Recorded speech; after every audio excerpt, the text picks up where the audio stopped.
The professor finally fixed the relationship, took off his glasses, and threw her down for a deep kiss. "Hi, my beautiful family. Welcome back to Mr. Peter Stories. A special prayer for my beautiful family. Dear Heavenly Father, with a heart bursting with infinite love and overwhelming gratitude, I lift up my precious, irreplaceable family to your loving embrace. Surround us with your divine protection like a mother's tender arms. Shield us from life's harsh winds and flood our souls with heavenly peace and boundless joy.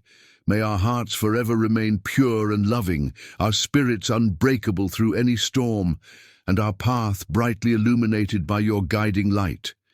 Let our love for one another be as endless as the ocean, and our faith as unshakable as the mightiest mountain. Amen. My dearest ones, with tears in my eyes and love overflowing from my heart, I must share something painful. Last night, fate tested me when I slipped on the floor and suffered injuries. Please don't let your precious hearts worry. I've received medical care and am slowly healing, feeling your love strengthening me with each breath. I request you to keep me in your beautiful, powerful prayers. In this journey called life, when sunshine brings its warmest blessings, sometimes darkness tries to steal our joy. But remember, my beloved family, our unbreakable bond of love and our mountain-moving faith will always triumph over any darkness. My beautiful, beautiful family, my most precious diamonds whose brilliance outshines the stars themselves, how are your tender hearts today? Are you feeling the warmth of love embracing your soul? Are you safe in body and peaceful in spirit? My heart longs desperately to hear from each and every one of you. Please share your feelings in the comments, for your words are the sweetest melody to my ears and the greatest healing for my wounded heart. Today's story flows longer than usual because it's truly a labor of pure love, a magnificent creation born from the deepest chambers of my heart, crafted with tears of joy and devotion, especially for you, my treasured ones. Are you here with me, my darlings? Please comment present so I can feel your beautiful spirits surrounding me with love. Is every cherished jewel of my precious family gathered here today? Does your heart flutter with joy when you read my humble stories? Let us begin this sacred journey together, with love's eternal flame lighting our way forward. The autumn light streamed through the tall windows of the Victorian-era lecture hall, illuminating dust particles that danced in the air as Dr. James Richardson paced methodically in front of his advanced literary theory class. His wire-rimmed glasses caught the light as he gestured toward the projection of T.S. Eliot's The Waste Land on the screen behind him. Eliot challenges us to consider the fragmentation of modern consciousness, he said, his deep voice carrying to the back row. But what's truly revolutionary is how he juxtaposes ancient mythological structures with modern disillusionment. A voice completed his thought. Dr. Richardson paused, turning toward the source. Amara Wilson, seated in the third row. Her expression was earnest, her dark eyes alight with understanding. "Precisely, Ms. Wilson," he nodded, momentarily caught off guard by how perfectly she had anticipated his point. "And what do you make of his use of multiple languages throughout the text?" Amara straightened in her seat. "It reinforces the theme of cultural fragmentation, while paradoxically suggesting the universality of human experience across those fragmentations." A smile tugged at Dr. Richardson's usually composed expression. "Excellent analysis." The class continued, but something had shifted in the room's atmosphere. Students exchanged glances, noting the intellectual rapport between the reserved professor and the brilliant senior student. It wasn't the first time such an exchange had occurred between them, but today it felt different, more charged, more personal. Later, as students filed out, Dr. Richardson gathered his materials while Amara lingered, organizing her notes. "Your thesis proposal on modernist poetry is coming along well," he commented professionally. "Your insights on Elliot today were particularly astute." "Thank you, Dr. Richardson. Your seminar last semester on modernist influences really helped shape my perspective." He nodded, maintaining the appropriate distance between them. "The department meeting is starting soon. Have a good afternoon, Ms. Wilson." "You too, Professor." As they parted ways, neither acknowledged the subtle current that had been building between them over months of academic discussions and shared literary passions.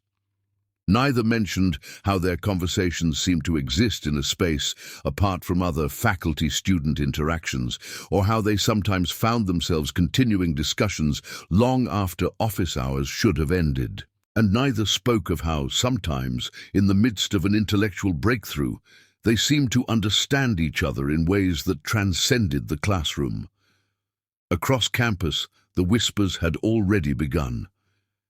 "Have you noticed how Dr. Richardson lights up when Amara speaks in class?" Jessica whispered to her roommate as they walked across the quad. "It's not just that," replied Taylor. "Have you seen them in the library? They discuss poetry like they're speaking their own private language." Amara was oblivious to most of the gossip, focused instead on her senior thesis and the mounting pressure of graduate school applications. On a crisp Thursday afternoon, she found herself in the university library's rare book room, studying first editions of modernist poetry for her research. Dr. Richardson entered, nodding briefly in her direction before approaching the librarian. After a short conversation, he made his way to Amara's table. "Ms. Wilson, I've just learned they've acquired the original manuscript of Ezra Pound's correspondence with Eliot about the Wasteland edits. Given your thesis focus, I thought you might be interested." Amara's eyes widened. "That's incredible. Are they available for viewing?" "Not yet catalogued, but Ms. Winters said she could make an exception for a serious researcher." He gestured toward the librarian. "I mentioned your work." For the next 2 hours, they sat side by side, examining the fragile papers, their excitement growing with each discovery. Their hands occasionally brushed as they carefully turned pages, each contact sending an electric current through them both. "Look at this note," Amara pointed to a margin comment. "Pound literally saved the wasteland from Eliot's own doubts." "A perfect example of how literary creation is often communal rather than solitary," Dr. Richardson nodded, leaning closer to see the notation she indicated.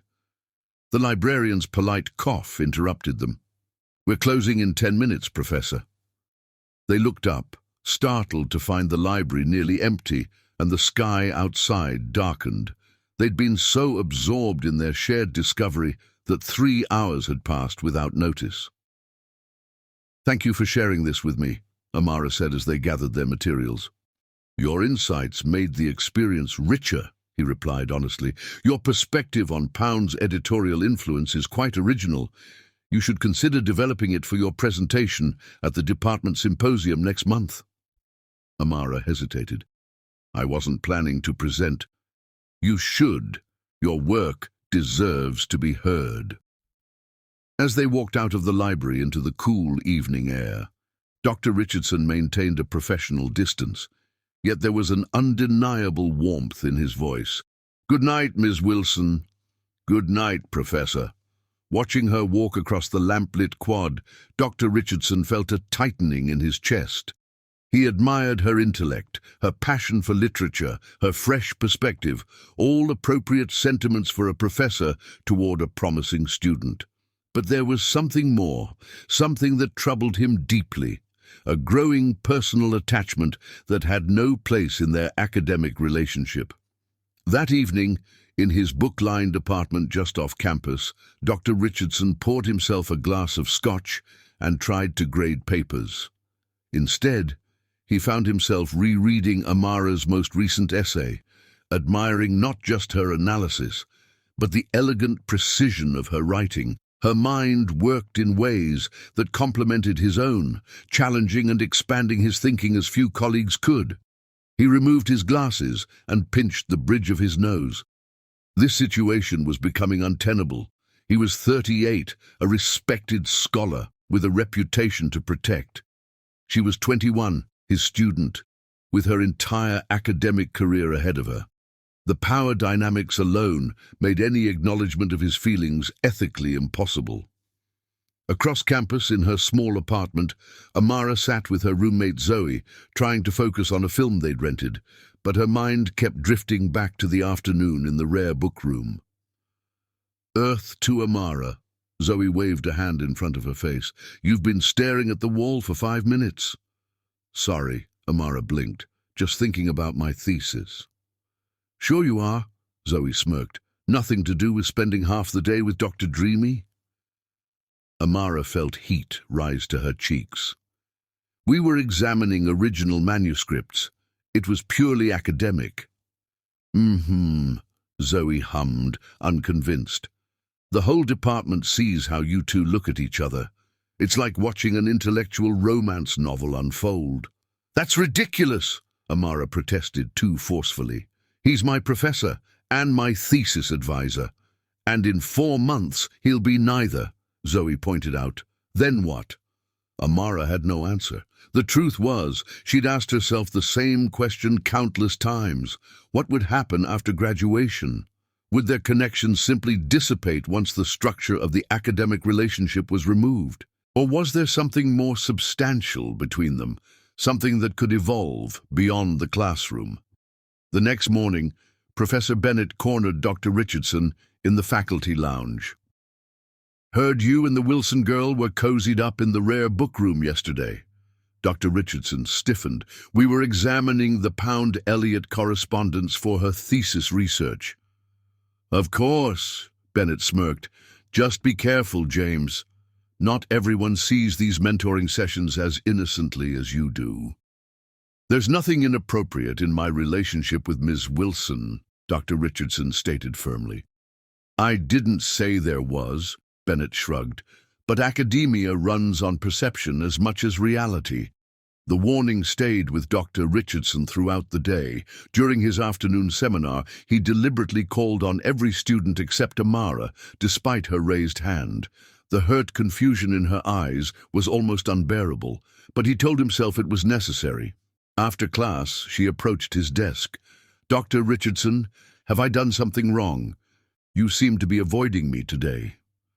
Not at all, Ms. Wilson, he replied, keeping his tone professional as students filtered out around them. I simply wanted to give other students an opportunity to participate. I see. Her expression said she didn't believe him. About the department symposium. I've decided to submit a proposal on the Pound editorial influence, as you suggested. Excellent, he nodded, gathering his papers without meeting her eyes. The deadline is Friday. Professor, she said quietly as he turned to leave, is everything all right? He paused, finally looking at her directly. The concern in her dark eyes nearly undid his resolve. Everything's fine. I'm just very busy with the department review this week. It wasn't entirely a lie, but it wasn't the truth either. What he couldn't tell her was that he'd spent the previous night drafting an email to the department chair requesting that Amara be reassigned to another thesis advisor, only to delete it unsent, unable to bear the thought of severing their academic connection, despite knowing it might be the most ethical choice. The intellectual spark between them was undeniable. But as October turned to November and the semester progressed, both struggled privately with the growing awareness that what they felt for each other had begun to transcend the boundaries of the classroom.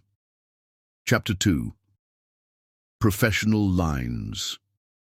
Dr. Richardson stared at the faculty ethics handbook open on his desk, the words blurring before his eyes. The section on faculty-student relationships was explicit. Even if both parties were adults, the power dynamic made such relationships inherently problematic, while the professional relationship existed. He removed his glasses and pinched the bridge of his nose. The growing awareness of his feelings for Amara Wilson was becoming impossible to ignore, and it troubled him deeply. In 15 years of teaching, he had never experienced anything like this. This intellectual resonance, this sense of finding a mind that worked in harmony with his own. A knock at his office door interrupted his thoughts. "Come in," he called, quickly replacing his glasses. Dr. Eleanor Chen, chair of the English department, entered with a stack of papers.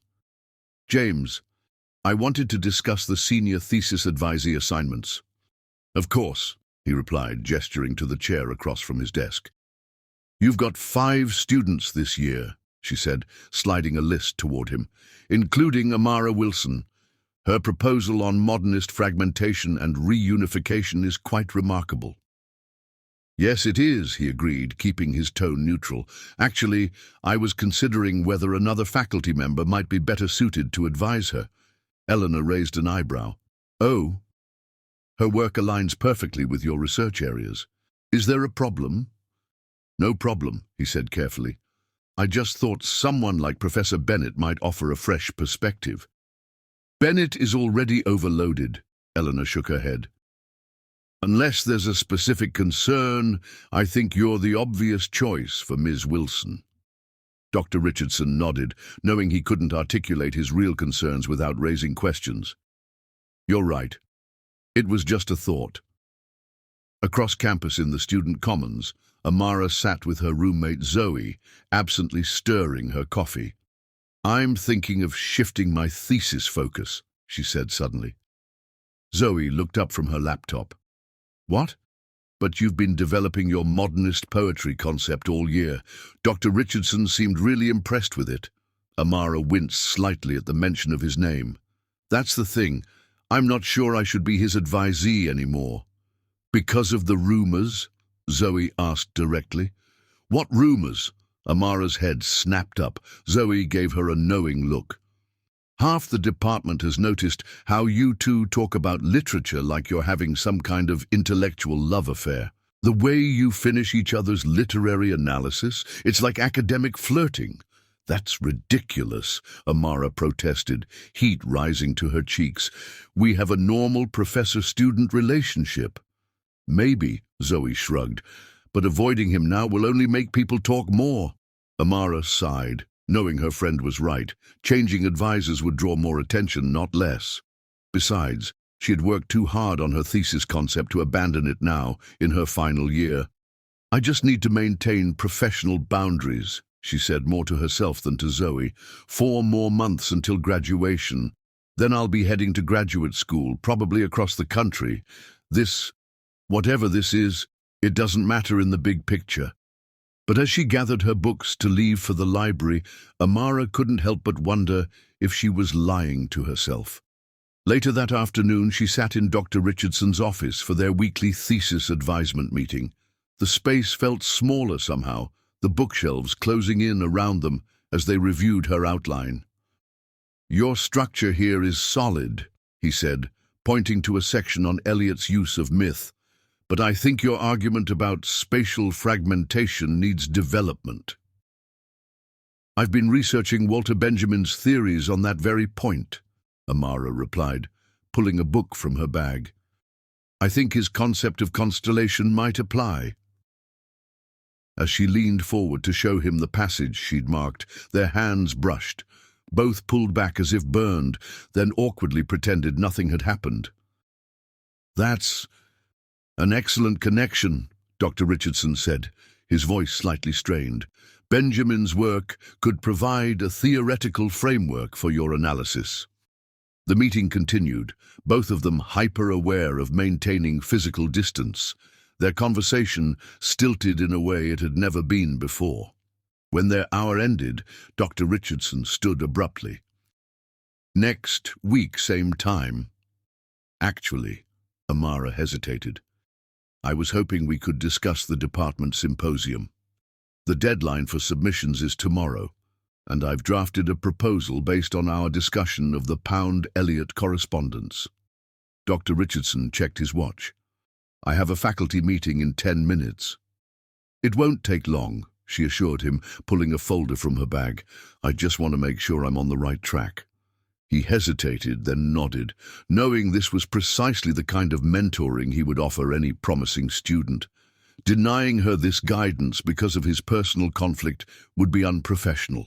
As they reviewed her proposal, their earlier awkwardness gradually dissolved, replaced by the familiar rhythm of shared intellectual excitement. Her ideas were excellent, building on their discoveries in the rare bookroom, but taking the analysis in new directions he hadn't considered. "This is outstanding work, Ms. Wilson," he said honestly. "With some refinement, this could be publishable." Her face lit up at the praise. "Really?" "Absolutely. Your perspective on Pound's editorial influence is genuinely original." For a moment, the barriers between them fell away, and they were simply two minds joined in mutual appreciation of literature and ideas. The clock in the hallway chimed, breaking the spell. "Your faculty meeting," Amara reminded him. "Right," he stood, gathering his materials. "Submit the proposal as is. It's excellent." As she packed her bag, she ventured, "Dr. Richardson, I can't help but notice things have been different between us lately." He froze, unsure how to respond. "If I've done something to make you uncomfortable," she began. "No," he interrupted. "You've done nothing wrong. It's just—" He struggled to find words that wouldn't reveal too much or too little. The end of the semester is always hectic, and with 5 thesis students plus my own research. "Of course," she nodded, not entirely convinced. "I understand." As she turned to leave, he called after her, "Amara," then immediately corrected himself. "Ms. Wilson, your work continues to impress me. Don't let anything or anyone distract you from your potential." She looked back at him, her expression unreadable. "I won't, Professor." After she left, Dr. Richardson sank into his chair, missing his faculty meeting entirely. The situation was becoming untenable. Every interaction with Amara now felt charged with unspoken tension. Every conversation a careful navigation around the growing attraction between them. That evening, he drafted another email to Eleanor Chen, requesting a reassignment, got as far as his finger hovering over the send button, then deleted it again. The truth was, he couldn't bear the thought of not working with Amara, of not witnessing the development of her brilliant mind, and that selfish desire worried him more than anything else. Meanwhile, Amara returned to her apartment, her emotions in turmoil.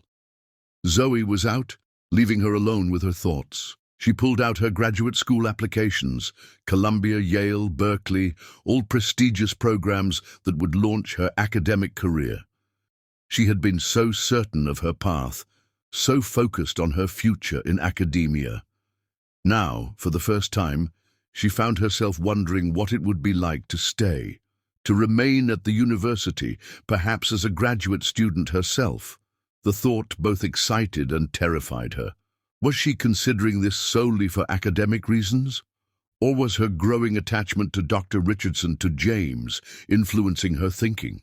The following week brought the department symposium. Amara's proposal had been accepted, and she found herself presenting her research on Pound's editorial role in The Wasteland to a room full of faculty and graduate students. Dr. Richardson sat in the back, watching with undisguised pride as she confidently fielded questions, her analysis impressing even the most skeptical professors. "Remarkable presentation, Ms. Wilson," Dean Foster commented afterward. "Dr. Richardson has clearly been an excellent mentor." "He has," Amara agreed, searching the room for him. She found him engaged in conversation with a visiting professor from Columbia, Dr. Sophia Martinez, a renowned expert in modernist poetry, and, Amara couldn't help but notice, an elegantly beautiful woman in her late 30s. "Ah, here she is now," Dr. Richardson said as Amara approached. "Dr. Martinez, this is Amara Wilson, the student I was telling you about. Impressive work, Doctor." Martinez smiled warmly. "James mentioned you're applying to graduate programs." Yes, including Columbia, Amara replied, trying not to read anything into the way the professor called Dr. Richardson by his first name. Well, based on what I've seen today, I'd say you have an excellent chance, Dr. Martinez said. In fact, I'd be happy to put in a good word with our admissions committee. That's very kind, Amara managed. Not at all. We're always looking for fresh perspectives in the field. Dr. Martinez turned to Dr. Richardson. James, we should continue our discussion over dinner. I'm particularly interested in your new research on spatial theory and modernism. I'd like that, he nodded. Then to Amara, congratulations again on your presentation, Ms. Wilson. You've done exceptional work. Amara watched them leave together, telling herself the hollow feeling in her stomach was simply post-presentation exhaustion, not jealousy. Dr. Richardson was a colleague to Dr. Martinez, an equal, free to explore whatever connection might exist between them. She was merely his student, bound by professional and ethical constraints that couldn't be ignored. As November turned to December and final exams approached, Amara threw herself into her studies with renewed determination. She limited her thesis meetings with Dr. Richardson to strictly necessary discussions, keeping their interactions brief and entirely academic. If he noticed the change, he didn't comment on it. The semester was ending. In just a few more weeks, she would no longer be his student. But the question that had haunted her for months remained unanswered. When the professional barriers between them finally fell away, would anything remain? Or had she imagined the connection between them, projected her own feelings onto their shared intellectual passion? She didn't know, and asking was impossible, at least for now. Chapter 3. The Winter Night. The first major snowstorm of the season descended upon the campus with unexpected ferocity. By late afternoon, most students and faculty had evacuated the buildings as the university announced an early closure, but the library remained open for reduced hours. Amara had sequestered herself in a remote corner of the rare manuscripts section, losing track of time as she pored over first editions of Eliot and Pound. Her thesis deadline was approaching, and this was her only chance to access these materials before winter break. On the floor below, Dr. Richardson was similarly absorbed in research for his upcoming book on literary modernism. When his phone chimed with the university closure alert, he glanced at his watch, surprised to find it was already 7:30 p.m. The library was scheduled to close at 8 p.m. during the storm. He gathered his materials, heading toward the exit, when a thought struck him. The rare manuscripts section. If any students were still there, they might not have received the closure alert due to the poor reception in that part of the building. Upstairs, Amara finally looked up from her work, noticing the silence. The usual background noise of students studying had disappeared. She checked her phone, no signal, but the time read 8:15 p.m. With a jolt, she realized the library must have closed. She quickly gathered her notes and hurried toward the main staircase, only to collide with someone coming up. "I'm sorry, I wasn't," she began, then stopped. "Dr. Richardson." "Ms. Wilson," he said, equally surprised. "I was coming to check if anyone was still up here. The library closed 15 minutes ago." Amara's eyes widened. "I completely lost track of time. I should get going before they lock up." "I believe they already have," he replied, gesturing toward the windows where snow was accumulating rapidly. "The closure protocol is automated. The main doors lock at closing time, and the security systems activate." They made their way downstairs to confirm his suspicions. The main doors were indeed locked, and a call to campus security from the reference desk phone revealed the unfortunate reality. Due to the worsening storm, security couldn't send someone to unlock the building until morning. "The roads are impassable," the security officer explained over the speakerphone. "The library is heated and safe. We recommend you find comfortable spots to wait out the night. We'll send someone as soon as possible in the morning." An awkward silence fell between them after the call ended. "Well," Dr. Richardson said finally, "it appears we're here for the duration. At least we have access to reading material." Amara gave a nervous laugh. "And the faculty lounge has a coffee machine, doesn't it?" "Indeed it does," he nodded. "And I believe there are emergency supplies in the staff area. Shall we assess our resources?" They spent the next hour taking stock of their situation. The faculty lounge yielded coffee, tea, and some packaged snacks. A storage closet provided blankets kept on hand for students who napped during finals week. The heating system continued to function, but the building was large and drafty. The reading room near the fireplace might be the most comfortable place to settle in, Dr. Richardson suggested, carefully maintaining his professional demeanor despite the unusual circumstances. They arranged makeshift seating areas with cushions from various lounges, positioning themselves on opposite sides of the ornate but non-functional fireplace. Outside, the snow continued to fall, insulating them from the outside world. "I suppose there are worse places to be stranded," Amara said, wrapping a blanket around her shoulders. Dr. Richardson smiled slightly. "A building full of books seems appropriate for both of us." As the night progressed and the initial awkwardness began to fade, they found themselves discussing literature, naturally at first, then veering into more personal territory. The unusual situation and the late hour seemed to suspend the normal rules that governed their interactions. "What made you choose literature as your field?" Amara asked, cradling a cup of tea. Dr. Richardson considered the question. "Books were my refuge as a child. My parents traveled frequently for work, and I was often left with different relatives. Books were the one constant. Wherever I went, I could find familiar friends in libraries." Amara nodded. "I understand that. After my mother died when I was 12, my father worked double shifts to support us. The library became my second home." "I didn't know about your mother," he said quietly. "I'm sorry." "It was a long time ago," she replied. "Literature helped me process it, especially poetry. That's probably why I connected so strongly with your modernist poetry seminar last year. The way modernists grapple with loss and fragmentation, it spoke to me." Something shifted in the atmosphere between them, an acknowledgement of the deeper currents that had been pulling them toward each other all this time. Not just intellectual compatibility, but a shared understanding of how literature serves as both wound and healing.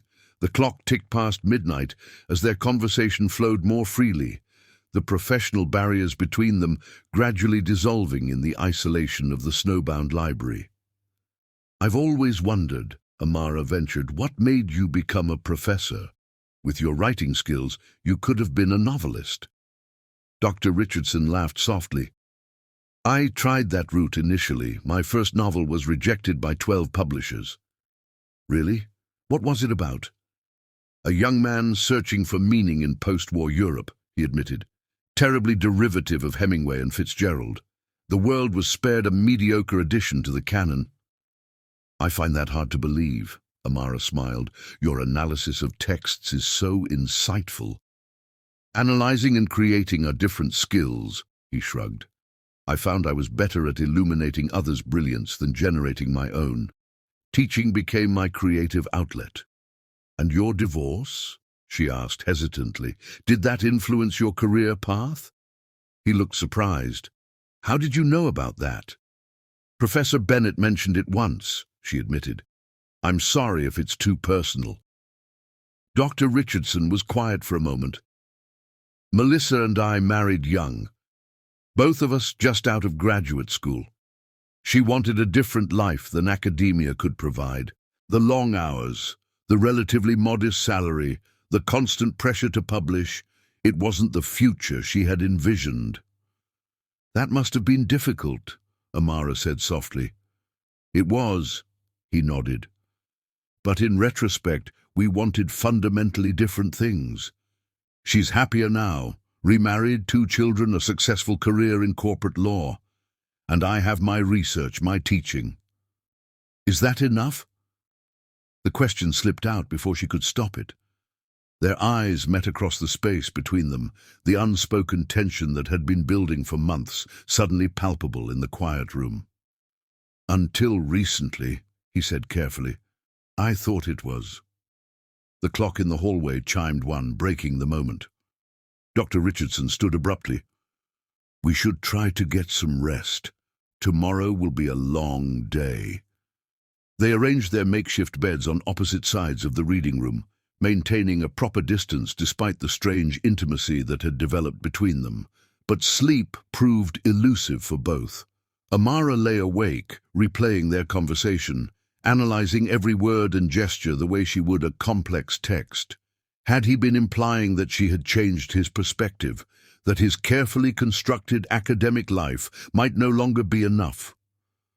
Across the room, Dr. Richardson removed his glasses and stared at the shadowed ceiling, wrestling with his conscience. The professional barriers between them remained very real, regardless of this unusual circumstance. In just a few weeks, the semester would end. But until then, he was still her professor, still bound by ethical obligations that couldn't be ignored. Around 3 in the morning, the building's heating system cycled off, the temperature dropping noticeably. Amara shivered under her single blanket. Are you cold? Dr. Richardson asked, his voice carrying through the darkness. A little, she admitted. He hesitated, then suggested, the emergency supplies included some chemical hand warmers. They're in the desk drawer. Amara found them, grateful for the small packets of heat. As she settled back under her blanket, she noticed Dr. Richardson had moved his makeshift bed slightly closer to the center of the room, closing some of the distance between them while still maintaining propriety. Thank you, she said quietly. For what? For checking the rare bookroom before leaving. If you hadn't come looking, I'm sure security would have found you eventually, he replied. Still, it was considerate. A comfortable silence fell between them, no longer fraught with unspoken tension, but filled instead with a shared understanding, an acknowledgement of their connection without the need to define it. As dawn approached, they both drifted into sleep, the storm outside beginning to abate as the first pale light filtered through the windows. Chapter 4. Boundaries Crossed. The library clock chimed 3 in the morning, its sound echoing through the empty building. Amara and Dr. Richardson had migrated to sitting on the same side of the fireplace as the temperature dropped, their conversation flowing more freely with each passing hour. So after my divorce 5 years ago, Dr. Richardson was saying, having shared more of his personal history than he had with anyone in years, I threw myself completely into my research. The book on literary modernism became my whole focus. Is that why you're always in your office until late? Amara asked, her voice soft in the quiet room. He smiled ruefully. I suppose so. The department becomes a convenient excuse to avoid a personal life. I understand that too, she admitted. I've used academics the same way. It's easier to analyze fictional relationships than navigate real ones. Their eyes met in the dim light, the unspoken tension between them suddenly impossible to ignore. Amara, he said, using her first name for the first time. I think we should acknowledge what's happening here. She nodded slowly. This connection between us. Yes.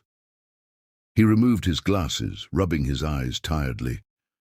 I've been trying to maintain appropriate boundaries, but I would be dishonest if I didn't admit that my feelings for you have moved beyond the professional. I've felt it too, she said quietly, but I know it's complicated. More than complicated, he sighed. It's ethically problematic. While I'm your professor and thesis advisor, there's an inherent power imbalance that can't be ignored.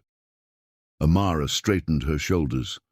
"I'm not naive, James," she said, deliberately using his first name as well.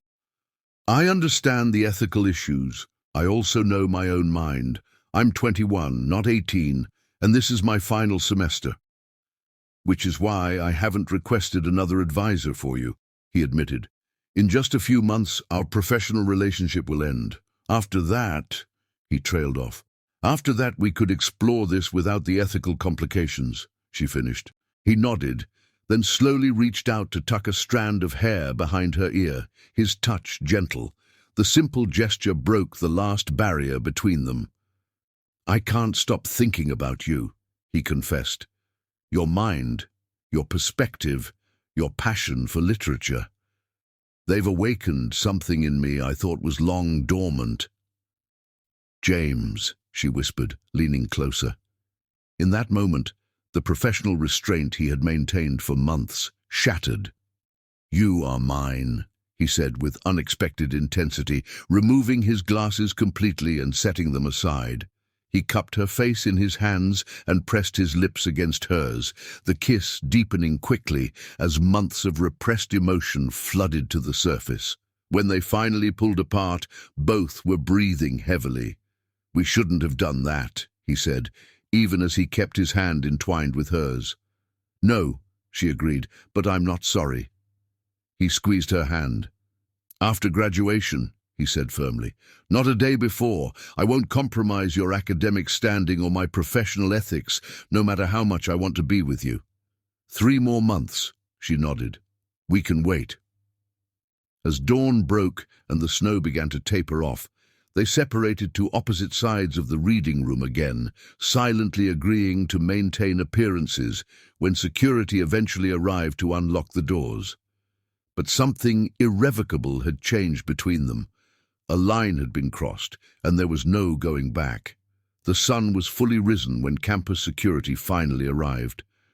Officer Martinez seemed unsurprised to find them there. "Got the call about you two being stuck overnight," he said as he unlocked the main doors. "Everyone okay?" "We're fine, Doctor," Richardson assured him, his professional demeanor firmly back in place. The library was quite comfortable, all things considered. "Glad to hear it," Martinez nodded. "Roads are clear now if you want to head home." They gathered their belongings in silence, the intimacy of the night giving way to the reality of day. As they stepped outside into the bright winter sunshine, the snow-covered campus sparkling around them, Dr. Richardson turned to Amara. "Ms. Wilson," he said formally, conscious of students beginning to cross the quad, "I'll see you at our regular thesis meeting on Thursday." "Yes, Professor," she replied, matching his tone. "Thank you for checking the rare book room last night." As they parted ways, heading in opposite directions across campus, both were acutely aware that everything had changed while nothing had changed. The professional boundaries between them remained in place by necessity, but the emotional landscape had been irrevocably altered. Amara returned to her apartment to find Zoe already awake and making coffee. "Where have you been?" her roommate demanded. "I was worried when you didn't come home last night." "I got stuck in the library during the storm," Amara explained, attempting casualness. "The roads were too bad for security to come unlock it." Zoe's eyes widened. "You spent the night in the library, alone?" Amara hesitated just a fraction too long. "Not exactly." "Oh my God," Zoe breathed. "Who was with you?" "Wait." Her expression shifted from curiosity to shock. "It wasn't Dr. Richardson, was it?" "We both happened to be working late," Amara said defensively. "It wasn't planned." "But you were alone together, all night," Zoe pressed. "Nothing happened," Amara insisted, the lie sticking in her throat. "We stayed on opposite sides of the reading room and talked about literature, that's all." Zoe looked skeptical but didn't push further. "Well, you might want to shower and change. You look like you spent the night in a library." Across campus, Dr. Richardson entered his empty apartment, dropping his bag by the door and heading straight for the shower. As the hot water washed over him, he tried to clear his mind, to regain the professional perspective that had guided his career for 15 years. The kiss had been a mistake, an understandable one given the circumstances, but a mistake nonetheless. He was still Amara's professor, still in a position of authority over her academic future. Ethical lines existed for good reasons, regardless of the genuine feelings behind the transgression. After graduation, they could explore their connection as equals. Until then, they needed to maintain appropriate boundaries, even if those boundaries now felt artificial after the intimacy they'd shared. But as he dressed for the day, preparing to teach his afternoon seminar, Dr. Richardson couldn't help but replay the night in his mind, their conversation, the gradual dissolution of barriers between them, and finally, the moment when all pretense had fallen away. "You are mine," he'd said, the words emerging from some deep, possessive part of himself he hadn't known existed. The thought both thrilled and terrified him. For so long, his identity had been defined by his academic work, his carefully maintained professional persona. Now, for the first time in years, he found himself wanting something, someone, more than his scholarly reputation. Just 3 more months, he told himself. Surely they could maintain the appearance of a normal professor-student relationship for 3 more months. But even as he thought it, Dr. Richardson sensed the challenge ahead would prove far more difficult than either of them had anticipated. The boundaries had been crossed, and pretending otherwise would require a performance neither might be capable of sustaining. Chapter 5. Whispered Rumors. By Monday morning, the entire campus was buzzing with speculation. Security's log of the library lockdown, showing that Dr. Richardson and Amara Wilson had been the only 2 people in the building overnight, had somehow leaked to the student newspaper. "It's just starting to get ridiculous," Zoe said, tossing the campus paper onto their apartment coffee table. The headline read, "Snowed in, Professor and Student Trapped Overnight in Library." Amara groaned. "The article doesn't actually imply anything inappropriate happened." "It doesn't have to," Zoe replied. "Everyone's already talking." Across campus, Dr. Richardson was facing his own interrogation in the faculty lounge. "Quite the adventure you had during the snowstorm," Professor Bennett remarked with a knowing smirk. "Hardly an adventure," Dr. Richardson replied coolly. "Ms. Wilson and I both lost track of time in our research. The library's security protocols did the rest." "Of course," Bennett nodded, unconvinced. "Still, you might want to be careful. Students have been whispering about your special connection with Wilson for months." Dr. Richardson stiffened. "I treat all my promising students with equal attention." "If you say so," Bennett shrugged. "But perception matters in academia. You know that." Later that afternoon, Dr. Richardson received an email from the dean requesting a meeting. He arrived at the administration building with a sense of foreboding. "James," Dean Foster greeted him, gesturing to a chair, "I'm sure you know why I've called you in." "The library incident," he nodded. "Yes. While nothing in the security report suggests any impropriety, the timing is unfortunate given the rumors that have been circulating about you and Ms. Wilson." Dr. Richardson maintained his composure. "Dean Foster, I assure you my relationship with Ms. Wilson has been entirely professional." The dean studied him carefully. "I believe you, James, but I'm concerned about appearances. The university's reputation is built on trust. What would you suggest?" "I think it would be prudent for you to step down as Ms. Wilson's thesis advisor. We can assign her to Dr. Chen for the remainder of the semester." Though it pained him, Dr. Richardson knew this was the right decision. "I agree. I'll speak with Ms. Wilson today." After leaving the dean's office, he sent Amara a formal email requesting she meet him during office hours. When she arrived, he carefully left the door open. "I'm sure you've seen the paper," he began without preamble. "Yes," she nodded, remaining standing. It's ridiculous how people are reacting. Nothing inappropriate happened. They both knew this wasn't entirely true, but neither acknowledged it. Nevertheless, he continued, the situation has created a perception issue. I've spoken with Dean Foster, and we both feel it would be best if I stepped down as your thesis advisor. Amara's face fell. What? But my thesis is on modernist poetry, your specialty. Changing advisors now could impact my work. Dr. Chen has agreed to take you on, he explained. She's well versed in modernism, and I'll brief her thoroughly on your progress. This isn't fair, Amara protested. We're being punished because of gossip. It's not about fairness, he said gently. It's about protecting both our reputations. Your academic future is at stake here, Amara, and frankly, so is my career.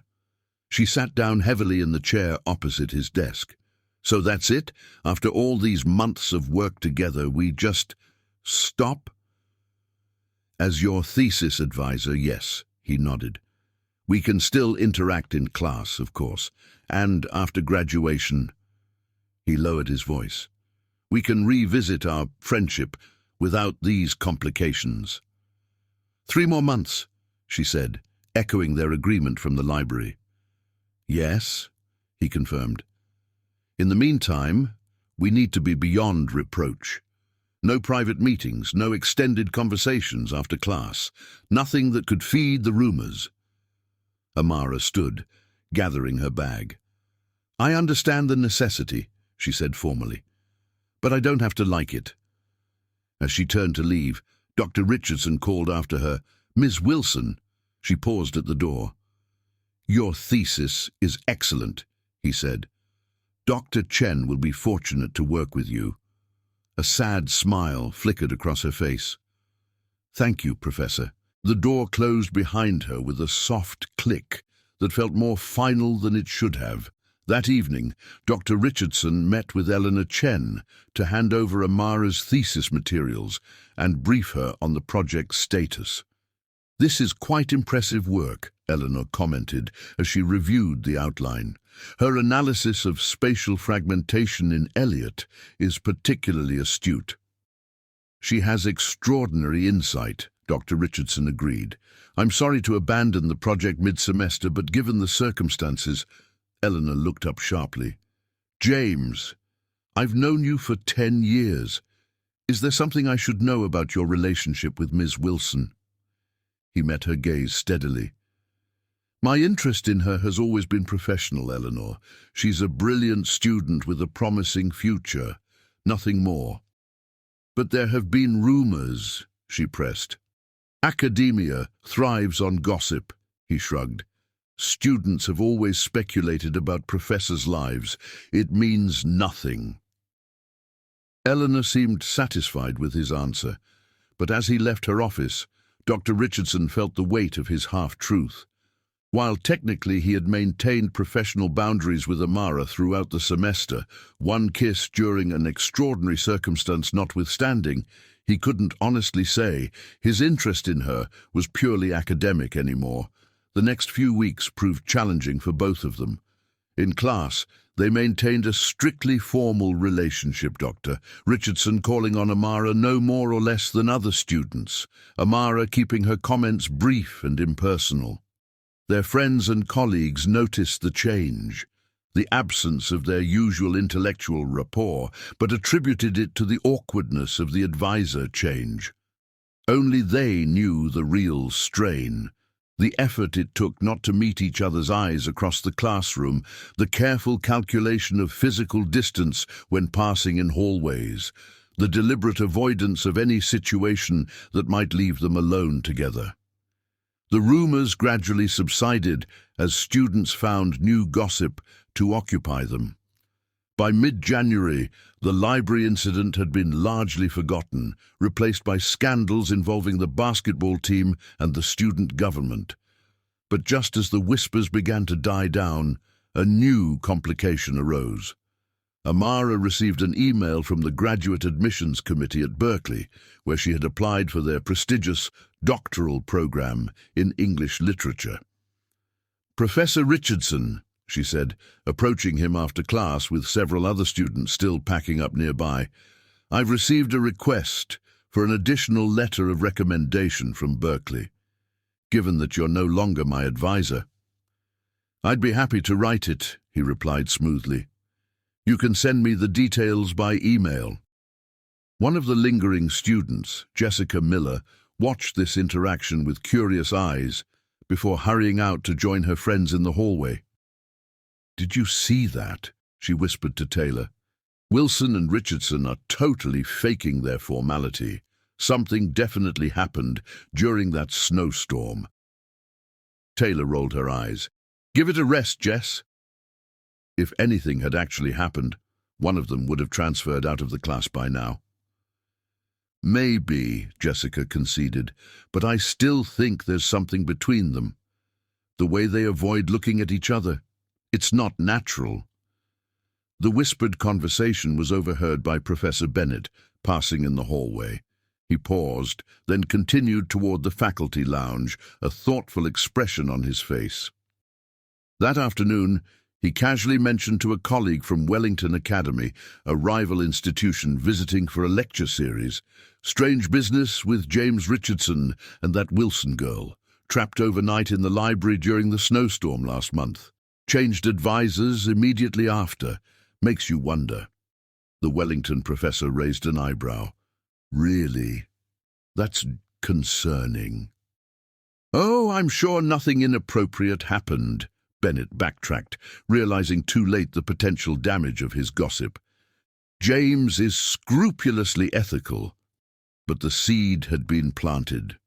As January turned to February and the semester continued, the whispers that had begun to fade on campus found new life beyond its boundaries, spreading to academic circles that would prove far more consequential to both Amara and Dr. Richardson than they could have anticipated. Chapter 6. External Threats. The email arrived in Dean Foster's inbox on a Tuesday morning in early February. The subject line read simply, "Concern regarding faculty conduct." Dean Foster opened it with mild curiosity, which quickly turned to alarm as he read the message from Dr. Victor Lung, president of Wellington Academy. "It has come to our attention that one of your faculty members, Dr. James Richardson, may be engaged in an inappropriate relationship with a student. While we have no direct evidence, multiple sources have noted unusual circumstances, including an overnight incident in your university library.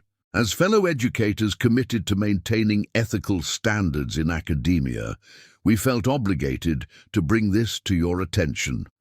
We're particularly concerned as we understand Ms. Wilson is being considered for graduate programs, including our own." The implication was clear. Wellington Academy was using rumor and innuendo to cast doubt on both Dr. Richardson's professional ethics and Amara's academic achievements. Dean Foster immediately called an emergency meeting with the university's legal counsel and public relations director. "This is a deliberate attack," the dean declared, showing them the email. "Wellington has been losing students to our English program for 3 years running. They're using gossip to damage our reputation. Unfortunately, perception matters as much as reality in these situations," the PR director noted. "Once the suggestion of impropriety is raised, it's difficult to disprove completely. We should conduct a formal investigation," the legal counsel advised. "If we find no evidence of misconduct, we can respond definitively." Dean Foster agreed, though with reluctance. An investigation, however discreet, would inevitably fuel the very rumors they sought to dispel. Later that day, Dr. Richardson was summoned to the dean's office. The formal tone of the email left no doubt about the seriousness of the matter. "James," Dean Foster began when Dr. Richardson was seated, "I've received a concerning communication from Wellington Academy regarding your relationship with Amara Wilson." Dr. Richardson's expression remained calm, though his hands tightened imperceptibly on the chair arms. "May I ask what specifically they're alleging?" The dean passed him a printout of the email. As Dr. Richardson read, his face darkened with anger. "This is outrageous," he said when he finished. "They have no evidence because there's nothing to find. My relationship with Ms. Wilson has been entirely professional." "I believe you, James," Dean Foster assured him. "But we need to address this formally. The university's legal counsel is recommending an investigation." "An investigation," Dr. Richardson repeated incredulously. "Based on rumor and hearsay. To protect both you and Ms. Wilson," the dean explained. "If we can document that nothing inappropriate occurred, it strengthens our position against these insinuations." Dr. Richardson nodded slowly, understanding the necessity, but hating the implication. "What does this investigation entail?" "Interviews with you, Ms. Wilson, other students, faculty members who may have observed your interactions, review of communications if necessary, all conducted with the utmost discretion, of course." "And Ms. Wilson, will she be informed of this scrutiny?" "I'm meeting with her after you," the dean confirmed. "James, I want to be clear. This is a protective measure, not an accusation, but we need to be thorough." As Dr. Richardson left the dean's office, his mind raced with implications. The investigation itself would fuel rumors, regardless of its findings. Worse, it would subject Amara to questioning and possible suspicion, just as she was applying to graduate programs. An hour later, Amara sat in the same chair, her expression shifting from confusion to disbelief, as Dean Foster explained the situation. "Wellington Academy is questioning my academic integrity," she asked, her voice tight with anger, "based on gossip about my relationship with Dr. Richardson." "Unfortunately, yes," the dean nodded. "We believe this is a deliberate attempt to undermine our reputation, possibly targeting our English department specifically." "And the investigation?" she pressed. "What exactly will that involve?" "Standard procedure," he assured her. "Interviews, review of the facts, nothing invasive. We expect it to conclude quickly, as we don't anticipate finding any evidence of wrongdoing." Amara took a deep breath. "Dean Foster, I want to be clear. My academic work has earned any recognition it's received. The suggestion that my achievements might be attributed to some inappropriate relationship with my former advisor is deeply offensive." "I understand, Ms. Wilson," the dean said sympathetically. "And for what it's worth, your work speaks for itself. Your thesis has already garnered attention from graduate programs across the country." As Amara left the administration building, she spotted Dr. Richardson across the quad, walking toward the English department. Their eyes met briefly before both looked away, maintaining the careful distance they'd established over the past month. That evening, she received an email from Berkeley's Graduate Admissions Committee. "Dear Ms. Wilson, we regret to inform you that concerns have been raised regarding the circumstances of your academic work. While we have no wish to give credence to unsubstantiated rumors, our admissions policy requires full transparency. We request a detailed explanation of your working relationship with Dr. James Richardson. ...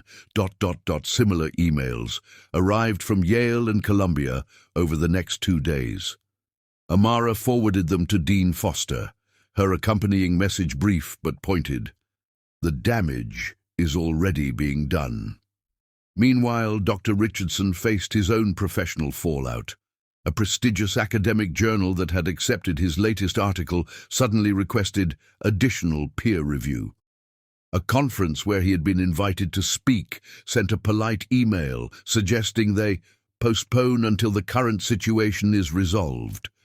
The investigation proceeded as promised, with the university's legal team interviewing students, faculty, and staff, Dr. Chen was questioned about her impressions of Amara's thesis work and the circumstances of the advisor change. Professor Bennett was asked about his observations of Dr. Richardson's classroom interactions with Amara. Even the security officer who had unlocked the library was interviewed about what he had observed that morning. Throughout it all, Dr. Richardson and Amara maintained their distance, communicating only through formal emails when absolutely necessary for class. The investigation's very existence seemed to create a presumption of guilt, a shadow of doubt that followed them across campus. Wellington Academy, meanwhile, was methodically using the situation to its advantage. Their admissions office reached out to prospective students who had expressed interest in both universities, subtly highlighting their commitment to maintaining appropriate professional boundaries. Their academic departments began courting faculty members who might be persuaded to leave what was being characterized as a problematic environment. 2 weeks into the investigation, Dr. Richardson was working late in his office when he received an unexpected visitor, Dr. Sophia Martinez from Columbia, the professor he had dined with after the department symposium. "James," she greeted him, closing the office door behind her. "I was in town for a conference and heard about what's happening. I wanted to see how you're doing." "As well as can be expected when one's professional reputation is under attack," he replied, gesturing for her to sit. "How much have you heard?" "Enough to know it's largely fabricated," she said sympathetically. "The academic grapevine is working overtime on this one. Wellington is making sure of it." "They've been remarkably effective," he acknowledged bitterly. 3 graduate programs have contacted Amara, Ms. Wilson, with concerns about her academic work. My article in the Modern Language Journal is suddenly being re-reviewed, all based on nothing but rumor and innuendo. "It's unconscionable," Dr. Martinez agreed, "but perhaps an opportunity as well." "An opportunity?" he echoed skeptically. "Columbia is looking for a visiting professor in modernist studies for next year," she explained. "The timing might be perfect for you to take a sabbatical from this situation." The offer was tempting, a prestigious position and a chance to escape the toxic atmosphere that had developed. But it would mean leaving just when Amara was graduating, abandoning their tentative plans to explore their relationship once the ethical barriers were removed. "I appreciate the offer, Sophia," he said carefully, "but leaving now would feel like an admission of guilt." "Think about it," she urged. "Sometimes strategic retreat is the wiser course. The position would start in September. Your current situation might be resolved by then anyway." After she left, Dr. Richardson sat at his desk, considering the implications. The investigation might clear his name officially, but the damage to his reputation, and more importantly, to Amara's academic future, was already spreading beyond their control. Perhaps a clean break would be best for both of them. Amara deserved to begin her graduate career without this shadow hanging over her achievements, and he needed to protect the professional standing he'd spent 15 years building. The thought of not seeing her after graduation, of never exploring the connection they'd acknowledged that night in the library, left an ache in his chest he couldn't ignore. But what mattered more, his personal happiness or her academic future? As February progressed, the external threats mounted. Wellington Academy formally requested that the State Educational Board review the university's faculty conduct policies. Anonymous posts appeared on academic forums questioning the integrity of the English department student evaluation process. What had begun as campus gossip had metastasized into a coordinated attack that threatened not just Dr. Richardson and Amara, but the university's reputation as a whole. Dean Foster called Dr. Richardson in for another meeting, his expression grave. "The investigation is nearly complete," he informed him. "We found no evidence of impropriety between you and Ms. Wilson." "As I told you from the beginning," Dr. Richardson noted. "Yes," the dean acknowledged. "However, the perception issue remains. Wellington has escalated this beyond anything we anticipated. They're using it as a recruitment tool against us, targeting both potential students and faculty. What are you suggesting? The dean hesitated.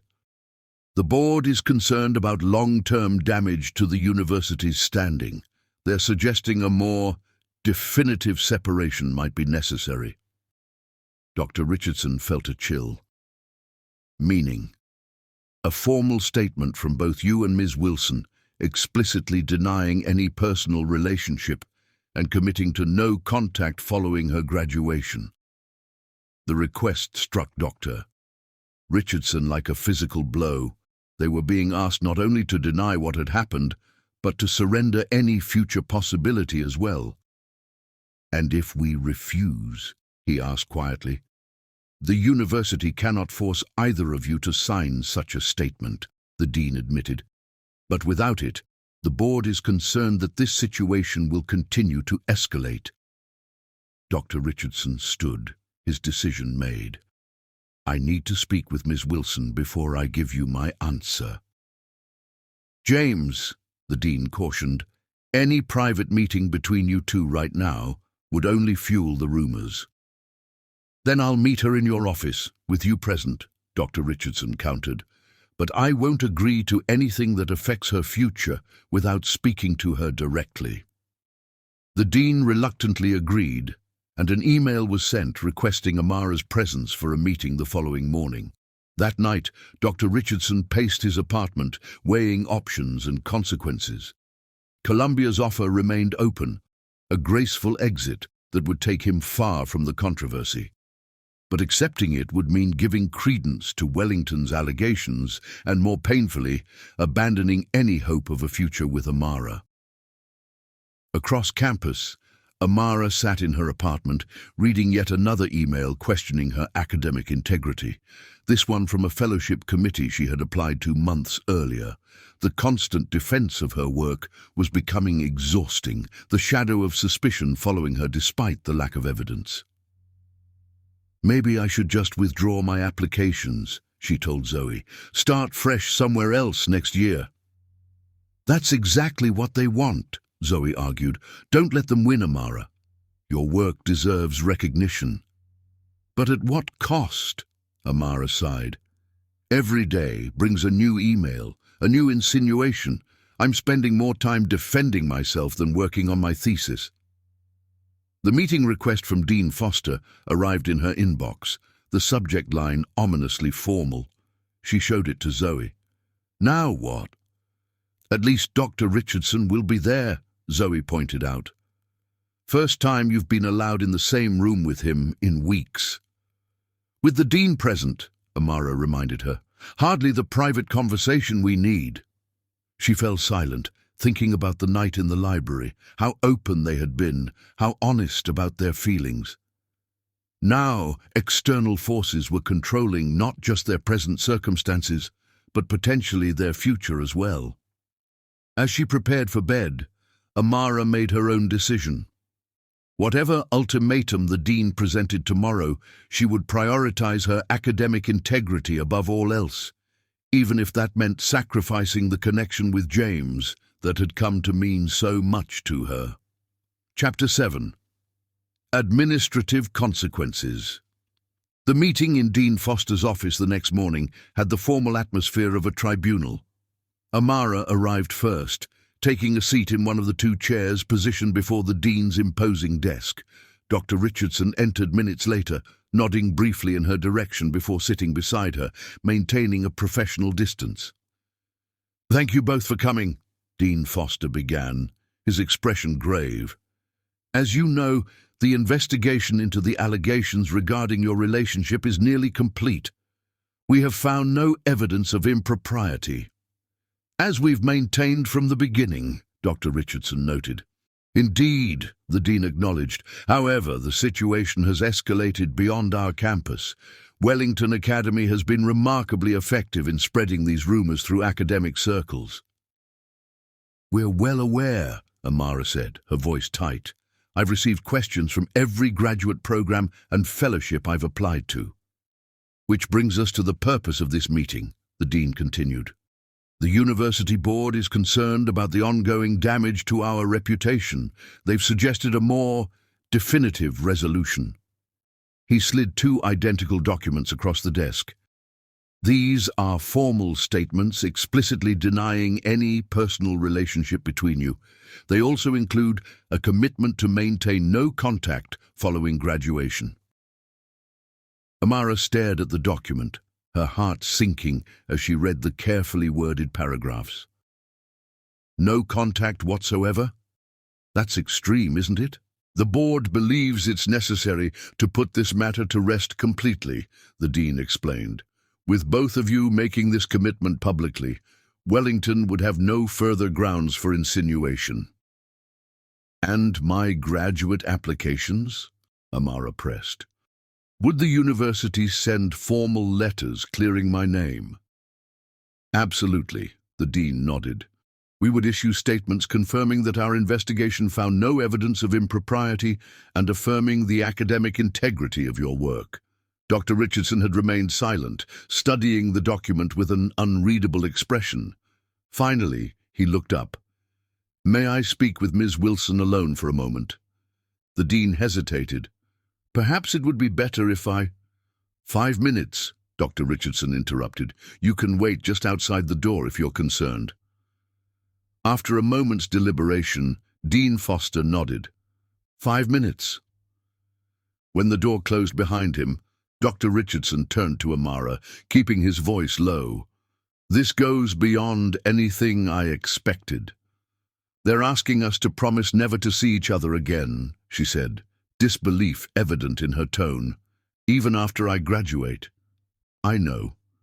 He met her eyes directly for the first time in weeks. Columbia has offered me a visiting professorship for next year. I've been considering accepting it. Amara felt as though the air had been knocked from her lungs. You'd leave. It might be the cleanest solution, he said quietly. You could begin your graduate career without this cloud hanging over you. I could take a step back from this situation. So that's it? She asked, hurt creeping into her voice. One night of honesty in the library, and now we just go our separate ways. Dr. Richardson reached across the space between them, briefly taking her hand before withdrawing again. Amara, your academic future is at stake here. These rumors are already affecting your graduate applications. If signing this statement and creating distance between us protects your career, isn't that what matters most? What about what we discussed that night? She challenged. The connection between us, the possibility of exploring it after graduation. I haven't forgotten, he assured her, but I have to consider what's best for you in the long term. Your talent deserves recognition, not suspicion. Amara stood, pacing the small office. So you're making this decision for me? Deciding what's best for my future without consulting me? That's not— It is, she interrupted. You're choosing the path of least resistance, just like when you stepped down as my advisor. Always the perfect professor, following the rules, maintaining appearances. What would you have me do? He asked, his own frustration evident. Fight the entire academic establishment? Risk both our reputations on principle? I would have you fight for us, she said simply, for the possibility we talked about. Before he could respond, the door opened as Dean Foster returned. Have you reached a decision? Dr. Richardson and Amara exchanged a long look, volumes of unspoken words passing between them. I'll sign the statement, Doctor, Richardson said finally, turning to the dean. On one condition. The university must send letters to every institution Ms. Wilson has applied to, affirming the exemplary quality of her academic work and explicitly stating that the investigation found no evidence of impropriety. Agreed, the dean nodded. Amara watched as Dr. Richardson signed the document, his decisive signature a stark finality at the bottom of the page. When he finished, he stood, nodded briefly to her, and left without another word. The dean turned to Amara expectantly, pushing the second document toward her. With a hand that trembled slightly, she signed her name, feeling as though she was signing away not just a potential relationship, but a piece of her own identity. "The university appreciates your cooperation," Dean Foster said formally. "These statements will go a long way toward resolving this unfortunate situation." "Will they?" Amara asked quietly. "Or will they just reinforce the idea that there was something to hide in the first place?" Leaving the administration building, Amara felt hollow, her feet carrying her automatically toward the library, the place where everything had changed between them. The reading room was occupied by students studying, the fireplace cold and empty. Nothing remained of that night, except in her memory. That evening, she received an email from Dr. Richardson. Brief and formal, it informed her that he would be taking a leave of absence for the remainder of the semester. Dr. Chen would oversee her thesis completion. There was no personal message, no acknowledgement of their conversation in the dean's office. Across campus, Dr. Richardson packed books into boxes, preparing for an extended absence. The visiting professorship at Columbia wouldn't begin until fall, but he had accumulated enough unused sabbatical time to leave immediately. The department had approved his request with surprising speed, eager to remove one half of the controversial pair from campus. As he placed the last of his books in a box, there was a knock at his office door. He opened it to find Eleanor Chen, her expression concerned. "James, is this really necessary?" she asked, entering and closing the door behind her. "Taking leave mid-semester seems extreme." "It's the cleanest solution," he replied, using the same words he had with Amara. "My presence here only fuels the rumors. With me gone, they'll eventually die down." "And Ms. Wilson, what happens to her?" Dr. Richardson paused in his packing. "She completes her thesis under your guidance, graduates with honors, and goes on to a distinguished academic career without this shadow hanging over her." Eleanor studied him carefully. "You care about her a great deal, don't you?" "She's a brilliant student," he replied automatically. "That's not what I asked." Dr. Richardson met his colleague's gaze. "What I feel doesn't matter, Eleanor. What matters is protecting her future and the reputation of this department." "Noble," Eleanor nodded, "but perhaps misguided. Running away rarely solves problems of this nature." "I'm not running away," he protested. "I'm making a strategic withdrawal." "Call it what you will," she shrugged. "But consider this. By leaving now, you're giving credence to Wellington's allegations. Your absence will be interpreted as admission of guilt, regardless of the official statements." Her words hit home, but Dr. Richardson had already committed to his course of action. The signed statement sat in Dean Foster's office. The leave of absence had been approved, and the Columbia position awaited him in the fall. "It's done, Eleanor," he said with finality. "The decision has been made." As she left, Dr. Richardson turned to the window, looking out across the campus he had called home for 15 years. In the distance, he could see the library where everything had changed between them. One night of honesty, of acknowledging the connection that had been building for months, and now this, separation, distance, formal statements denying the possibility of any future relationship. He had told himself it was for her benefit, that he was protecting her academic future. But as he stood amid the boxes of his professional life, Dr. Richardson faced the uncomfortable truth. He was also protecting himself, choosing the safety of established academic norms over the uncertainty of following his heart. The next morning, his office was empty, his nameplate removed from the door. The administrative consequences had been swift and complete. Dr. James Richardson was officially on sabbatical, and Amara Wilson was left to complete her final semester without the mentor who had shaped her academic development and briefly touched her heart. Chapter 8. Separate Paths. March arrived with unseasonable warmth. as if the campus were eager to shake off the winter that had brought such complications. Amara sat in Dr. Chen's office, discussing the final revisions to her thesis. "Your analysis of spatial fragmentation in Eliot's later works is particularly strong," Dr. Chen noted, flipping through the manuscript. "Dr. Richardson's notes indicated this was a recent development in your thinking." "Yes," Amara confirmed, trying to keep her voice neutral at the mention of his name. "We discussed it during our last few advisement sessions." Dr. Chen nodded thoughtfully. "He spoke very highly of your work before he left, said you had one of the most original minds he'd encountered in years of teaching." Amara didn't know how to respond to this revelation. Since Dr. Richardson's abrupt departure a month earlier, she had heard nothing from him. No emails, no messages passed through colleagues. The formal statement they had signed seemed to have created an impenetrable barrier between them. "May I ask you something, Professor Chen?" Amara ventured after a moment. "Of course. Do you know why Dr.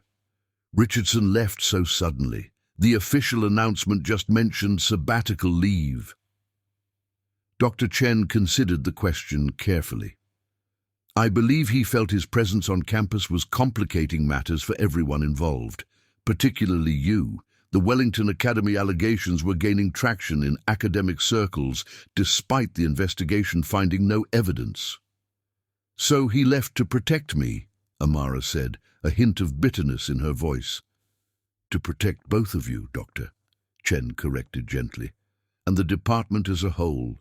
James, Dr. Richardson, has always prioritized the collective good over personal considerations."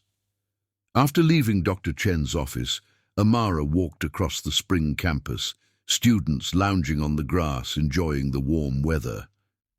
Everything looked normal, unchanged, yet everything felt different.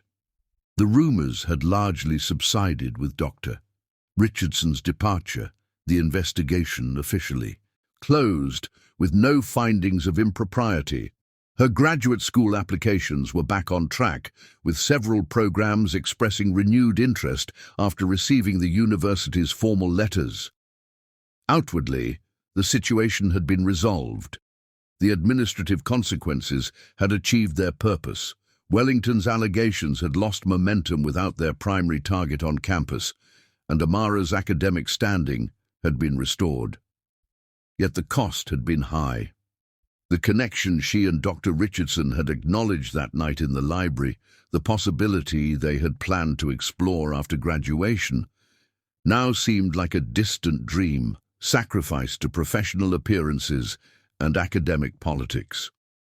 Across the country in New York, Dr. Richardson had taken temporary accommodation near Columbia University, preparing for his visiting professorship in the fall. He had accepted several speaking engagements in the interim, keeping himself busy with academic work to avoid dwelling on what and who he had left behind.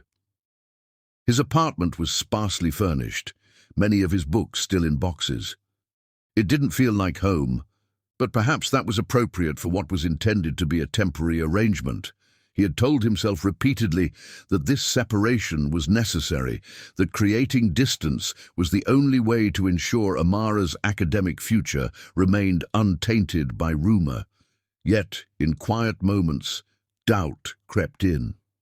Had he taken the coward's way out, running from controversy rather than standing his ground?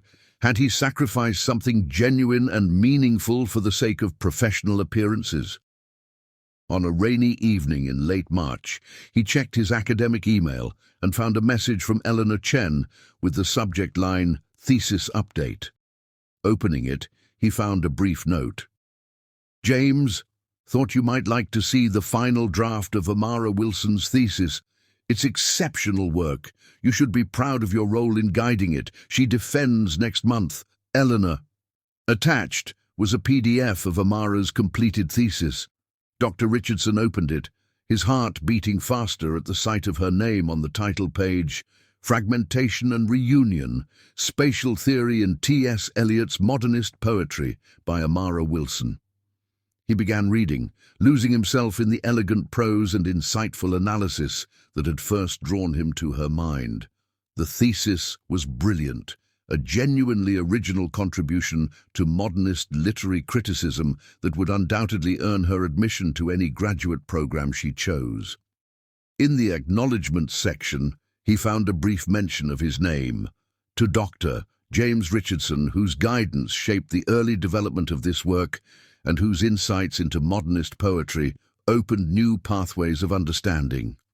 Formal, appropriate, nothing that could raise eyebrows, yet reading it, Dr. Richardson felt the weight of everything unspoken between them, everything they had agreed to deny in those statements signed in Dean Foster's office. He closed the file, unable to continue. In trying to protect her future, had he denied them both something irreplaceable? Back on campus, Amara threw herself into preparations for her thesis defense, scheduled for mid-April. The work provided a welcome distraction from thoughts of Dr. Richardson and what might have been. She had received acceptances from 3 graduate programs, including Berkeley, each accompanied by funding offers that validated her academic standing. On paper, her future looked bright. The Wellington allegations had been officially dismissed, her work recognized on its merits. Yet something was missing, the intellectual spark that had defined her academic experience, the connection with a mind that understood and challenged her own. "Have you decided which offer you're accepting?" Zoe asked one evening as they shared takeout in their apartment. "Not yet," Amara replied. "Berkeley has the best modernism program, but Yale is offering more funding." "What about Columbia?" Zoe asked casually. "Didn't they make an offer too?" Amara tensed slightly. She had deliberately avoided mentioning that Dr. Richardson would be at Columbia next year, information she had learned through department gossip rather than from him directly. "Their program isn't as strong in my specific area," she said, which was true enough. Zoe gave her a knowing look. "This wouldn't have anything to do with a certain professor taking a position there, would it?" "How did you—" "Everyone knows," Zoe shrugged. "Academic gossip travels fast. So, are you avoiding Columbia because he'll be there, or considering it for the same reason?" "Neither," Amara insisted. "My decision will be based solely on academic considerations." But that night, lying awake in bed, Amara confronted the truth she had been avoiding. The signed statement promising no contact after graduation loomed like a barrier between her and Columbia. Choosing to attend the same institution where Dr. Richardson would be teaching would violate, if not the letter, then certainly the spirit of that agreement. Yet the thought of never seeing him again, of their paths diverging permanently, left an ache in her chest that no academic achievement could fill. As April bloomed across campus, Amara and Dr. Richardson continued on their separate paths, each focused on professional obligations, each trying to convince themselves that the sacrifice had been necessary and worthwhile. The night before her thesis defense, Amara received an unexpected email. The sender's address was unfamiliar, but the message was unmistakably from him. "Your thesis is extraordinary. Every bit as brilliant as I knew it would be.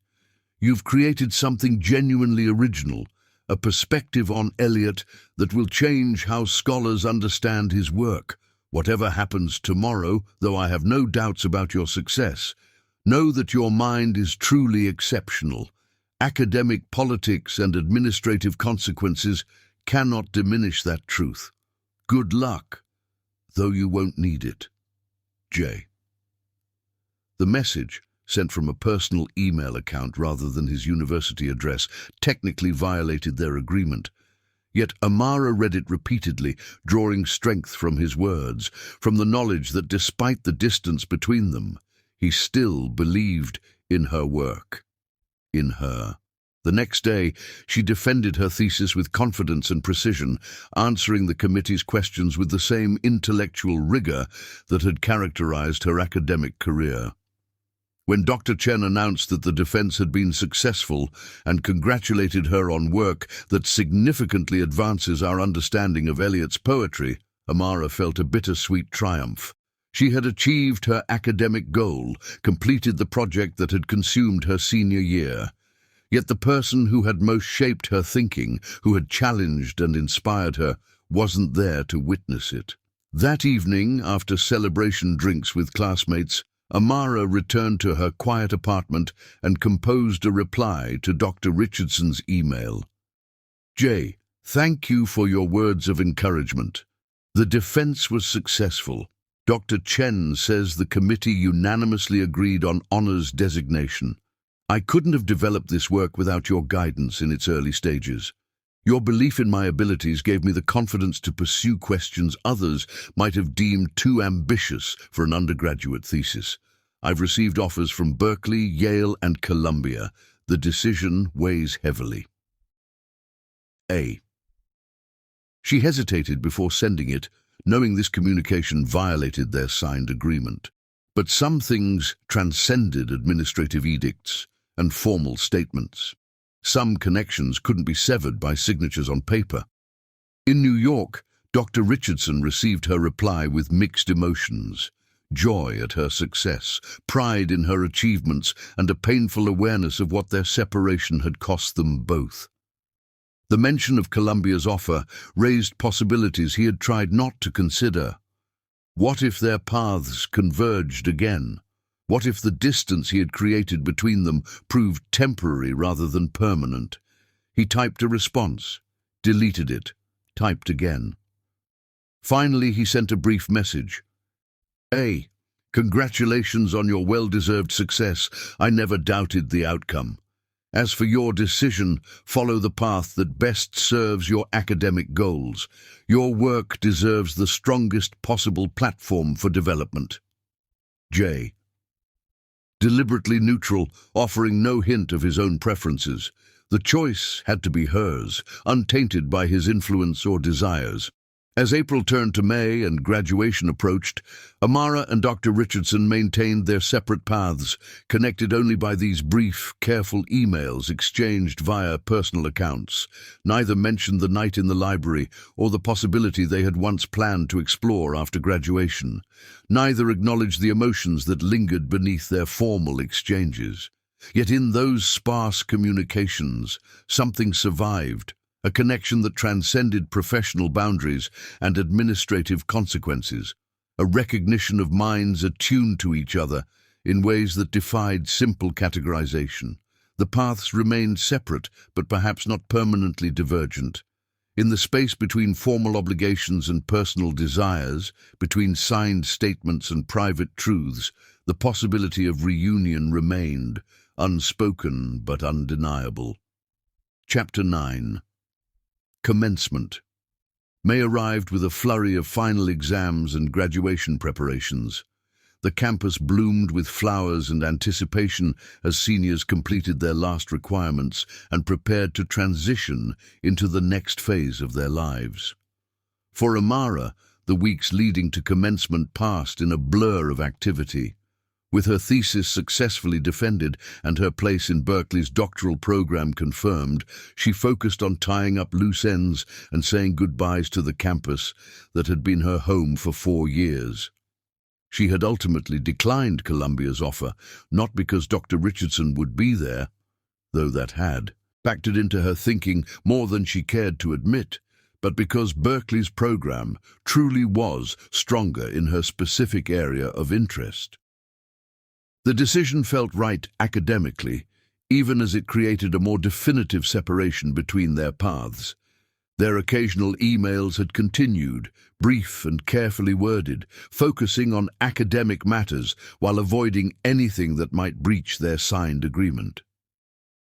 From these exchanges, Amara learned that Dr. Richardson had been invited to present at the Modern Language Association conference in December, that his article had finally been published after the additional peer review, and that he was developing a new course on spatial theory in modernist literature for Columbia's fall semester. She shared her own news in equally measured tones, her decision to accept Berkeley's offer, her summer plans to begin preliminary research for her doctoral work, a small article she had written based on a section of her thesis that had been accepted for publication in an undergraduate journal. These communications sustained a tenuous connection between them, professional in content, but personal in meaning. Neither mentioned the approaching commencement ceremony, though the question hung unspoken between them. Would he return to campus for graduation? 2 weeks before the ceremony, Amara received an email from Dean Foster requesting her presence in his office. She arrived with a sense of déjà vu, remembering the last time she had been summoned there, the day she and Dr. Richardson had signed those restrictive statements. "Ms. Wilson," the dean greeted her, "congratulations on your upcoming graduation and your acceptance to Berkeley. The department is quite proud of your achievements." "Thank you, Dean Foster. I wanted to inform you that Dr. Richardson has been invited to return for the commencement ceremony," he continued, watching her carefully. "As a tenured professor, his presence is customary despite his sabbatical status." Amara maintained a neutral expression. "I understand. Given the situation earlier this year, I wanted to ensure this wouldn't cause you any discomfort." "Why would it?" she asked with deliberate casualness. "The investigation cleared both of us of any impropriety." "Indeed," the dean nodded. "Nevertheless, the statements you both signed regarding no contact after graduation remain in effect. The university expects full compliance." Amara felt a surge of frustration at the reminder.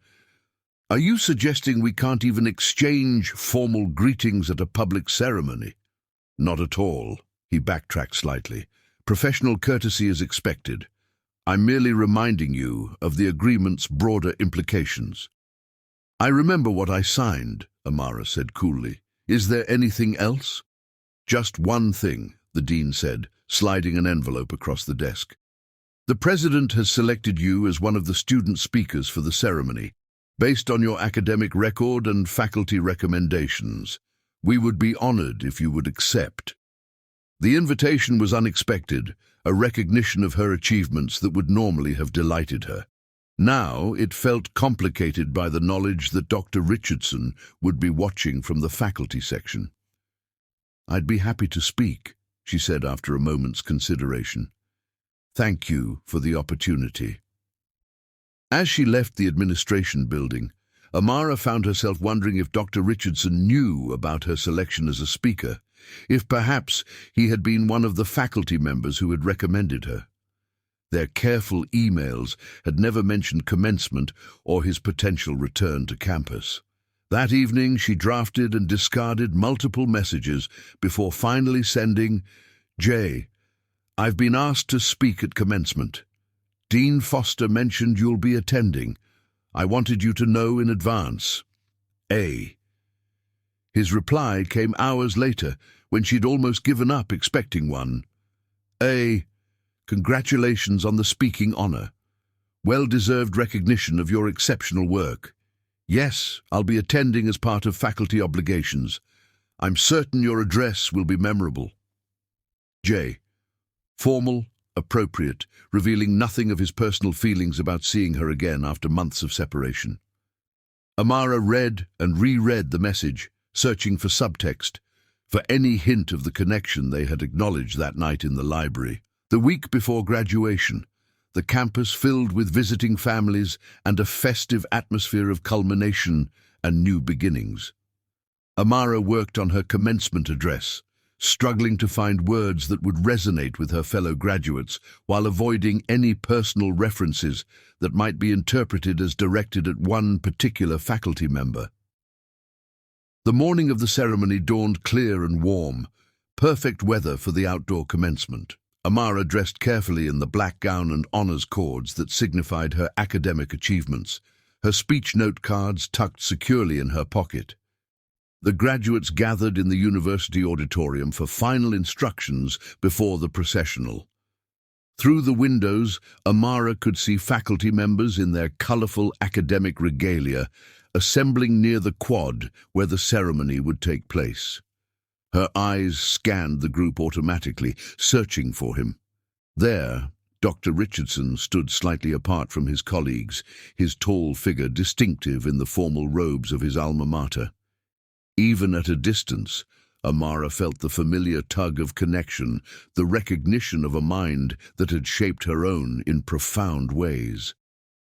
"Nervous about your speech?" Zoe asked, appearing beside her in matching graduation attire. "A little," Amara admitted.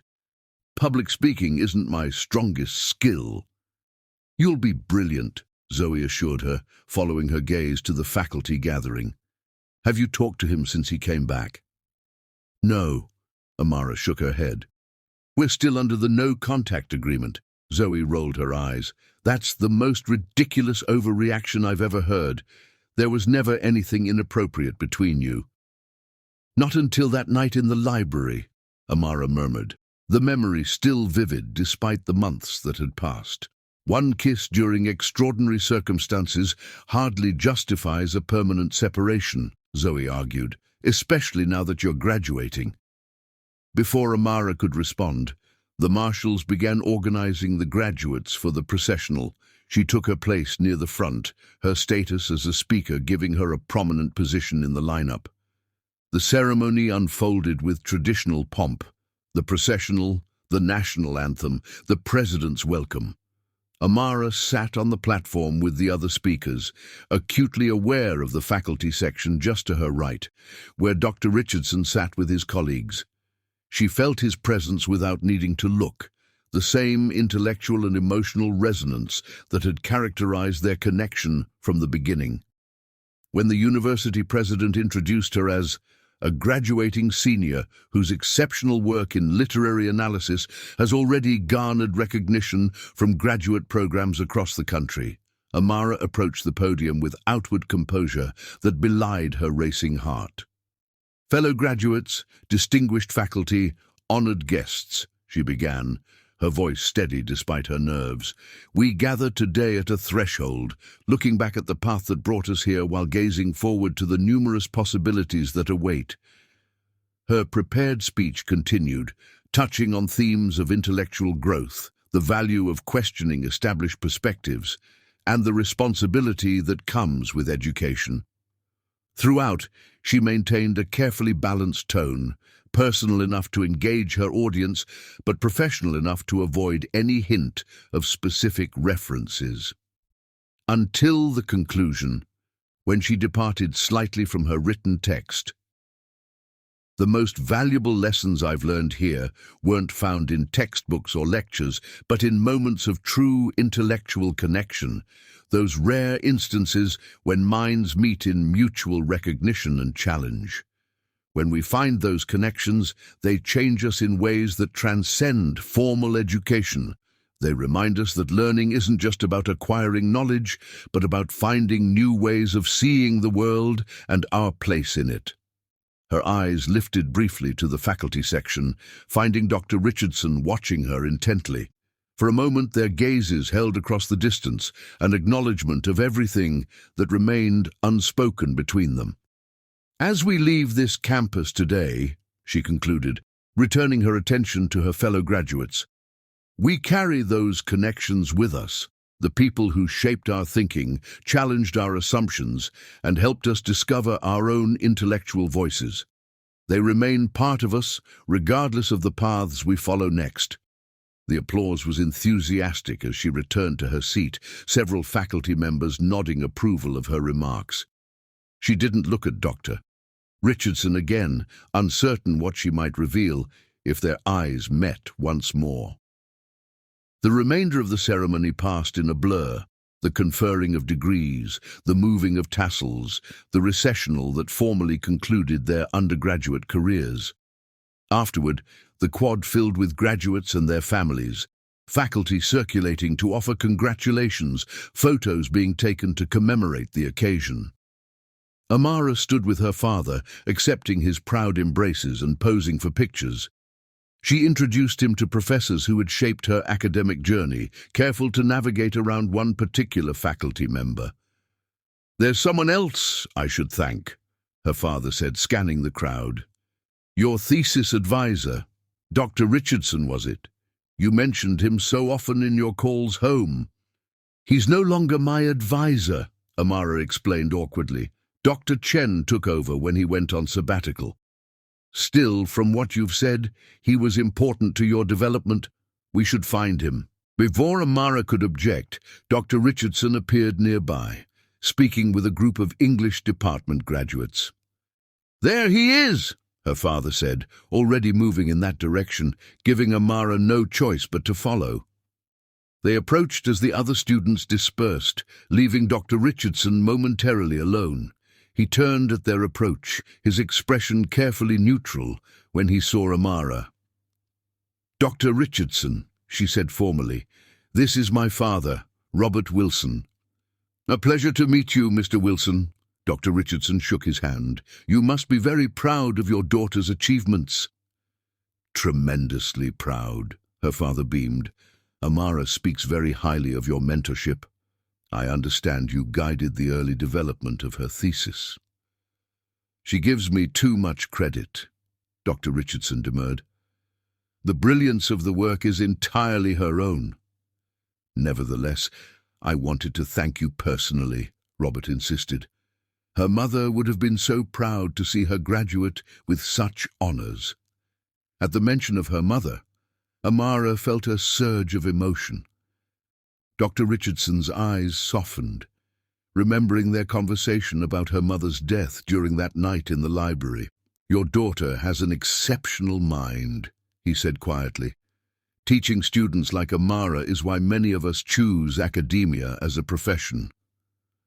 The professional courtesy of the exchange maintained the letter of their agreement, yet beneath the formal words lay currents of deeper meaning, accessible only to them. "Excellent speech, by the way, Ms. Wilson," Dr. Richardson added. "Your points about intellectual connection were particularly insightful." "Thank you, Professor," she replied, meeting his gaze directly for the first time since his return to campus. "Those connections have been fundamental to my education." For a brief moment, the barriers between them seemed to dissolve, the administrative consequences and signed statements fading against the reality of their presence together after months apart. Then Professor Bennett approached, breaking the moment. "James, didn't expect to see you back so soon. How's the Columbia preparation going?" "On schedule, Doctor," Richardson replied, his professional mask firmly back in place. "Ms. Wilson, congratulations again on your graduation and your Berkeley acceptance. I'm certain you'll excel there, as you have here." "Thank you for everything, Professor," she responded formally. With a nod to her father, Dr. Richardson moved away with Bennett, disappearing into the crowd of graduates and families. "Impressive man," her father commented. "I can see why you valued his guidance." Amara watched Dr. Richardson's retreating figure, the formal academic regalia, a fitting symbol of the professional boundaries that had both connected and separated them. "Yes," she agreed softly. "He taught me a great deal." As the commencement festivities continued around them, Amara reflected on the day's significance. Not just the formal ending of her undergraduate career, but perhaps the final chapter of her connection with Dr. Richardson as well. The carefully maintained distance during the ceremony, the brief, proper exchange of congratulations, all consistent with their signed agreement. Yet something in his eyes, when she had spoken about intellectual connection, something in the softening of his expression at the mention of her mother, suggested that what existed between them couldn't be so easily dismissed or constrained by administrative edicts. As graduates and faculty gradually dispersed from the quad, Amara found herself lingering, reluctant to leave the campus that had been the setting for this complex chapter of her life. In 2 days, she would be driving to California to begin setting up her life at Berkeley. Dr. Richardson would return to New York to continue his Columbia preparations. Their paths were diverging just as the signed statements had dictated. Yet as she finally turned to leave the commencement grounds, Amara couldn't help but wonder if the connection they had acknowledged, intellectual, emotional, undeniably powerful, might someday draw those paths together again. Chapter 10. New Beginnings. The Chicago Grand Hotel ballroom buzzed with academic energy as scholars from across the country gathered for the Modern Literature Association's winter conference. Amara adjusted her name badge nervously, still getting used to seeing Berkeley University beneath her name instead of her undergraduate institution. Her presentation materials were prepared, her speaking points rehearsed, but her mind kept drifting to the keynote address scheduled to begin in 15 minutes, and the speaker who would deliver it. 6 months had passed since graduation. 6 months of cautious emails exchanged between coasts, professional in content but carrying undercurrents of the connection they'd never fully explored. Now they would see each other again, no longer as professor and student, but as academic colleagues. Amara slipped into the ballroom as attendees were finding seats, choosing a spot near the back, with a clear view of the podium. Her heart skipped when Dr. Richardson, James, walked onto the stage, looking much as she remembered him, yet somehow different. His posture seemed more relaxed, his formal academic demeanor softened slightly. His keynote on spatial theory in modernist literature was brilliant, as she'd known it would be. He referenced her undergraduate thesis twice, crediting her innovative approach, a professional acknowledgement that sent warmth spreading through her chest. When he finished to enthusiastic applause, Amara remained seated while attendees filed out for the break before the next session. Her panel followed directly after, and as she approached the stage to set up her presentation, she saw him waiting in the wings. "Ms. Wilson," he greeted her formally, though his eyes held warmth that transcended the professional setting. "Dr. Richardson," she replied, equally formal. "Excellent keynote." "Thank you." He hesitated, then added softly, "It's good to see you, Amara." The sound of her first name on his lips after so many months of formality broke something loose inside her. "You too, James.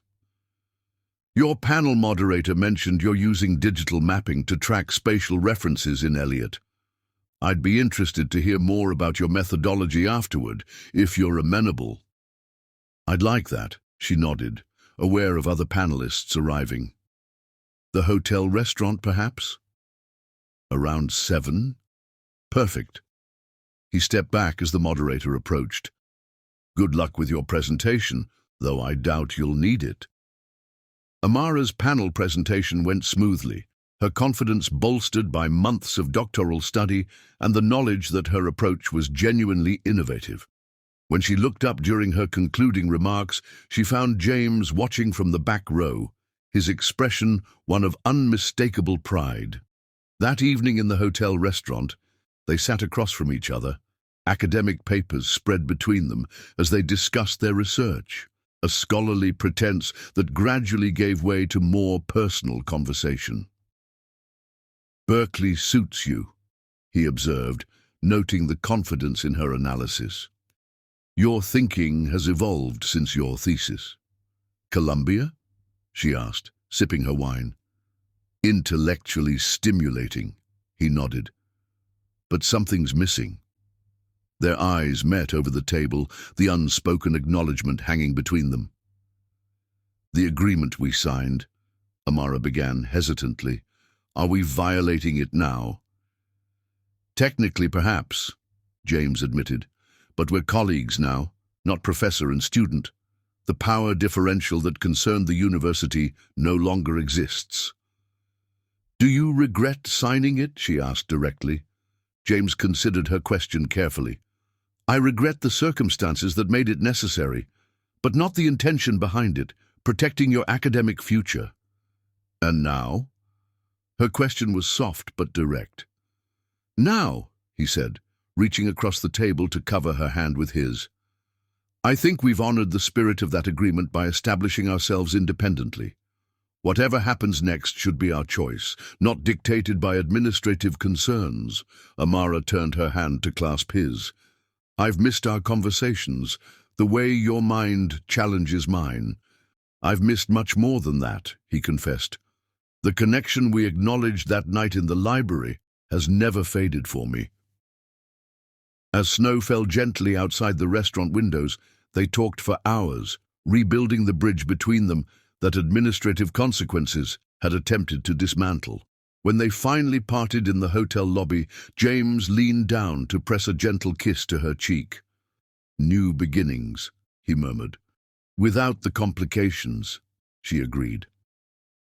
As Amara returned to Berkeley and James to Columbia, the emails between them took on a different tone, more personal, more honest about the feelings they had suppressed for so long. The conference had marked a turning point, a new chapter that they would write together on equal ground. Chapter 11. Equal Ground. Spring brought changes to both their professional landscapes. James declined Columbia's offer of a permanent position, choosing instead to return to his tenured position at his original university. Amara completed her first year of doctoral studies at Berkeley, with distinctions that validated her academic standing, independent of any perceived favoritism. Their relationship evolved through visits when academic conferences brought them to the same cities, long phone conversations about literature and life, and increasingly personal emails that acknowledged the deepening connection between them. During spring break, Amara flew to New York, where James was completing his final semester at Columbia. They spent the week exploring the city together, visiting bookshops and museums, discussing literature as equals rather than professor and student. In Washington Square Park, sitting on a bench as cherry blossoms drifted around them, James took her hand. The university asked if there was anything they could do to encourage me to stay at Columbia. "What did you tell them?" Amara asked, watching a fallen blossom land on their entwined fingers. "That my decision to return wasn't about institutional prestige or salary," he replied. "It was about finding the right intellectual home. And your original university provides that." James turned to face her directly. "It's closer to Berkeley than Columbia is." The implication was clear. His career decisions now factored in their relationship, the possibility of reducing the distance between them. "I've been invited to present at the San Francisco Literary Symposium this summer," he added. "I could extend my stay afterward, spend some time in Berkeley." "I'd like that," Amara smiled, leaning into his shoulder. "My apartment is small, but the guest room is comfortable." "Guest room?" James raised an eyebrow. "Still maintaining appropriate boundaries, Ms. Wilson?" Amara laughed, the sound bright in the spring air. "Professional in public, Professor. What happens behind closed doors is our business alone." During his summer visit to Berkeley, their relationship deepened beyond the intellectual connection that had first drawn them together. In Amara's small apartment overlooking the bay, they discovered the simple pleasure of domesticity, shared meals, quiet evenings reading together, mornings waking in each other's arms. "I could get used to this," James murmured one morning, bringing coffee to Amara as she worked at her desk by the window. "Academic long-distance relationships aren't easy," she reminded him, though her eyes softened as she accepted the coffee. "We both have commitments." "True," he acknowledged. "But having a home together, even part-time, makes the distance bearable." By the time James returned to his university for the fall semester, they had established a rhythm, alternating visits every few weeks, daily phone calls, and the promise of longer stays during academic breaks. The signed statements that had once dictated their separation now seemed like distant relics of an administrative overreaction to circumstances long resolved. In October, a surprising email arrived in Amara's inbox from Dr. Eleanor Chen, her former thesis advisor after James had stepped down. "Dear Amara, I hope your doctoral studies are progressing well. I'm writing with a unique opportunity. Our department is hosting a symposium on digital approaches to modernist literature next month. We would be honored if you would consider presenting your research. Dr. Richardson mentioned your innovative work in this area during a recent faculty meeting. The university has authorized me to extend this invitation with full assurance that past administrative requirements regarding contact have been formally rescinded as no longer applicable to your current professional status. When Amara called James that evening, she could hear the smile in his voice. I might have mentioned your digital mapping project during a department meeting. Subtle, she laughed. Did you also mention that we've been in regular contact for months? I may have informed Dean Foster that the restriction was professionally untenable given our overlapping research areas, he admitted. The rescinding of that ridiculous agreement was long overdue. Amara's return to her undergraduate campus for the symposium felt like closing a circle. She presented her research to faculty who had once graded her papers, now engaging with them as a professional colleague. James attended her presentation, his presence in the audience no longer controversial, but simply that of a supportive partner proud of her achievements. Walking across the snow-dusted quad, where they had once maintained such careful distance, Amara slipped her hand into James's without hesitation. Strange to be back here, she mused, where everything began. And nearly ended before it could properly start, he added, squeezing her hand. Administrative consequences be damned. They stopped near the library, its windows glowing warm against the winter evening, the place where boundaries had first been crossed during that snowbound night. You know, James said thoughtfully, I've been offered the department chair position when Eleanor retires next year. Congratulations, Amara replied. You deserve it. It would mean committing to staying here long term, he continued. I wanted to discuss it with you before accepting. Because of the distance. Because any significant decision I make now affects us both, he said simply. Equal ground means equal consideration. Amara turned to face him, snowflakes catching in her dark hair. My dissertation research will require extended trips to London next year. After that, I'll be on the academic job market. Perhaps universities near here? James suggested cautiously. Perhaps, she nodded, or perhaps we continue finding our way together, regardless of geography. Equal partners, equal careers, equal choices. As they stood in the gentle snowfall, the library behind them a silent witness to how far they had come, James pulled her close. Equal in everything that matters, he agreed, kissing her with the freedom they had fought to achieve. Chapter 12. Full Circle. Professor Wilson, your 3 o'clock appointment is here. The department assistant's voice came through the intercom on Amara's desk. Thank you, Mia. Please send them in. Amara closed the file she'd been reviewing and straightened the nameplate on her desk. Dr. Amara Wilson, Associate Professor of English Literature. 2 years into her tenure-track position at Stanford University, she still felt a small thrill seeing her name and title displayed. Her office door opened to reveal a tall, distinguished man carrying a bouquet of tulips. Professor Wilson, I believe we had an appointment to discuss modernist literature. Dr. Richardson, she smiled, rising to greet him. How formal of you. James closed the door behind him and presented the flowers. Happy anniversary, Professor. 1 year already, she marveled, accepting both the flowers and the kiss he offered. And you remembered. How could I forget? He settled into the chair across from her desk. 1 year since you made the questionable decision to marry your former professor. Former being the operative word, Amara reminded him, arranging the tulips in a vase she kept specifically for his surprise visits. Though I believe the University Ethics Committee still maintains a file on us. James laughed, the sound warm in the book-lined office. I'm fairly certain our case study is now used in faculty orientation sessions on waiting until appropriate professional boundaries exist before pursuing personal relationships. Their wedding a year earlier had been small but meaningful, held in the university library's reading room, the very place where they had first acknowledged their feelings during that snowbound night. Dean Foster had attended, along with Dr. Chen and even Professor Bennett, whose gossip had inadvertently sparked the Wellington Academy allegations years earlier. Most meaningful had been the presence of Dr.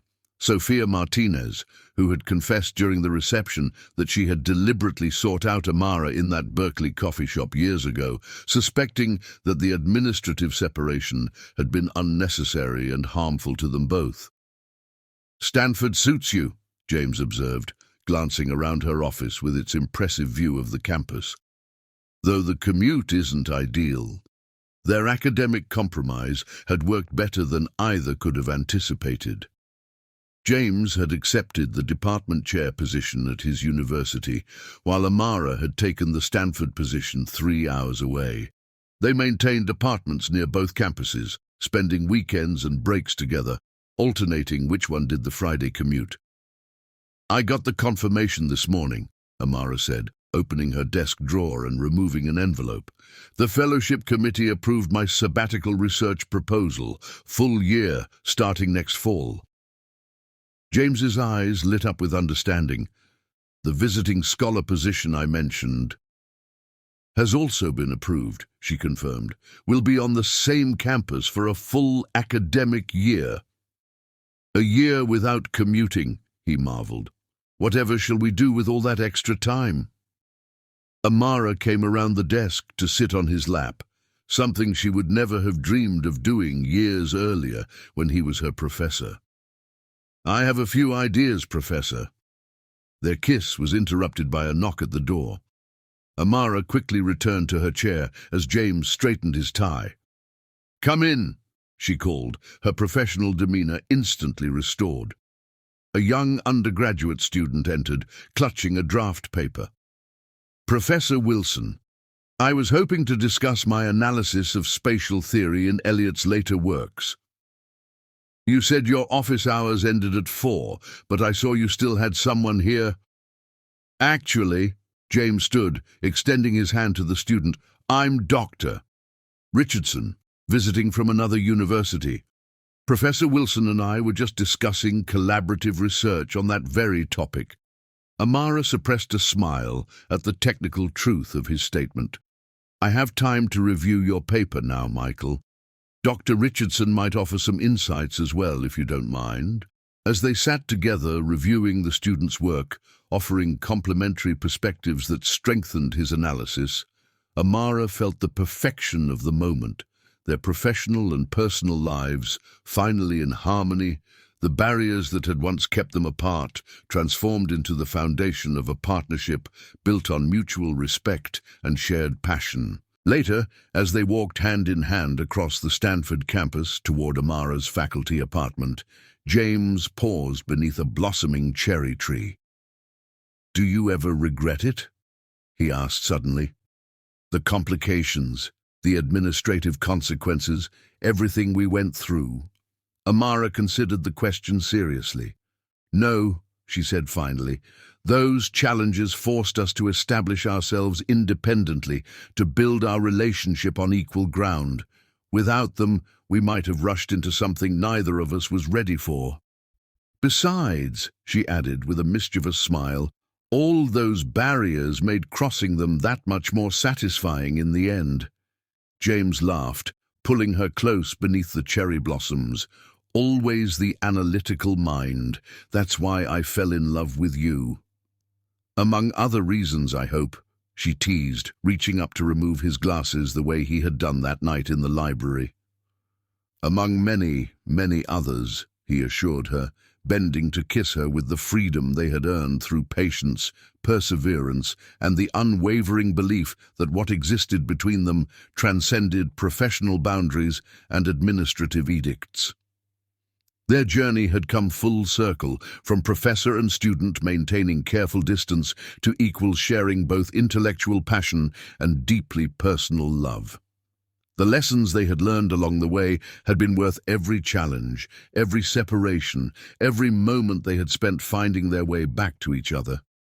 In the golden California sunset, James held Amara close, grateful for the snowstorm years ago that had trapped them in a library and started them on this unlikely path. "You are mine," he whispered against her hair, echoing the words from that first night. "And I am yours, equal in everything that matters." "Everything that matters," she agreed, taking his hand to lead him home. The end.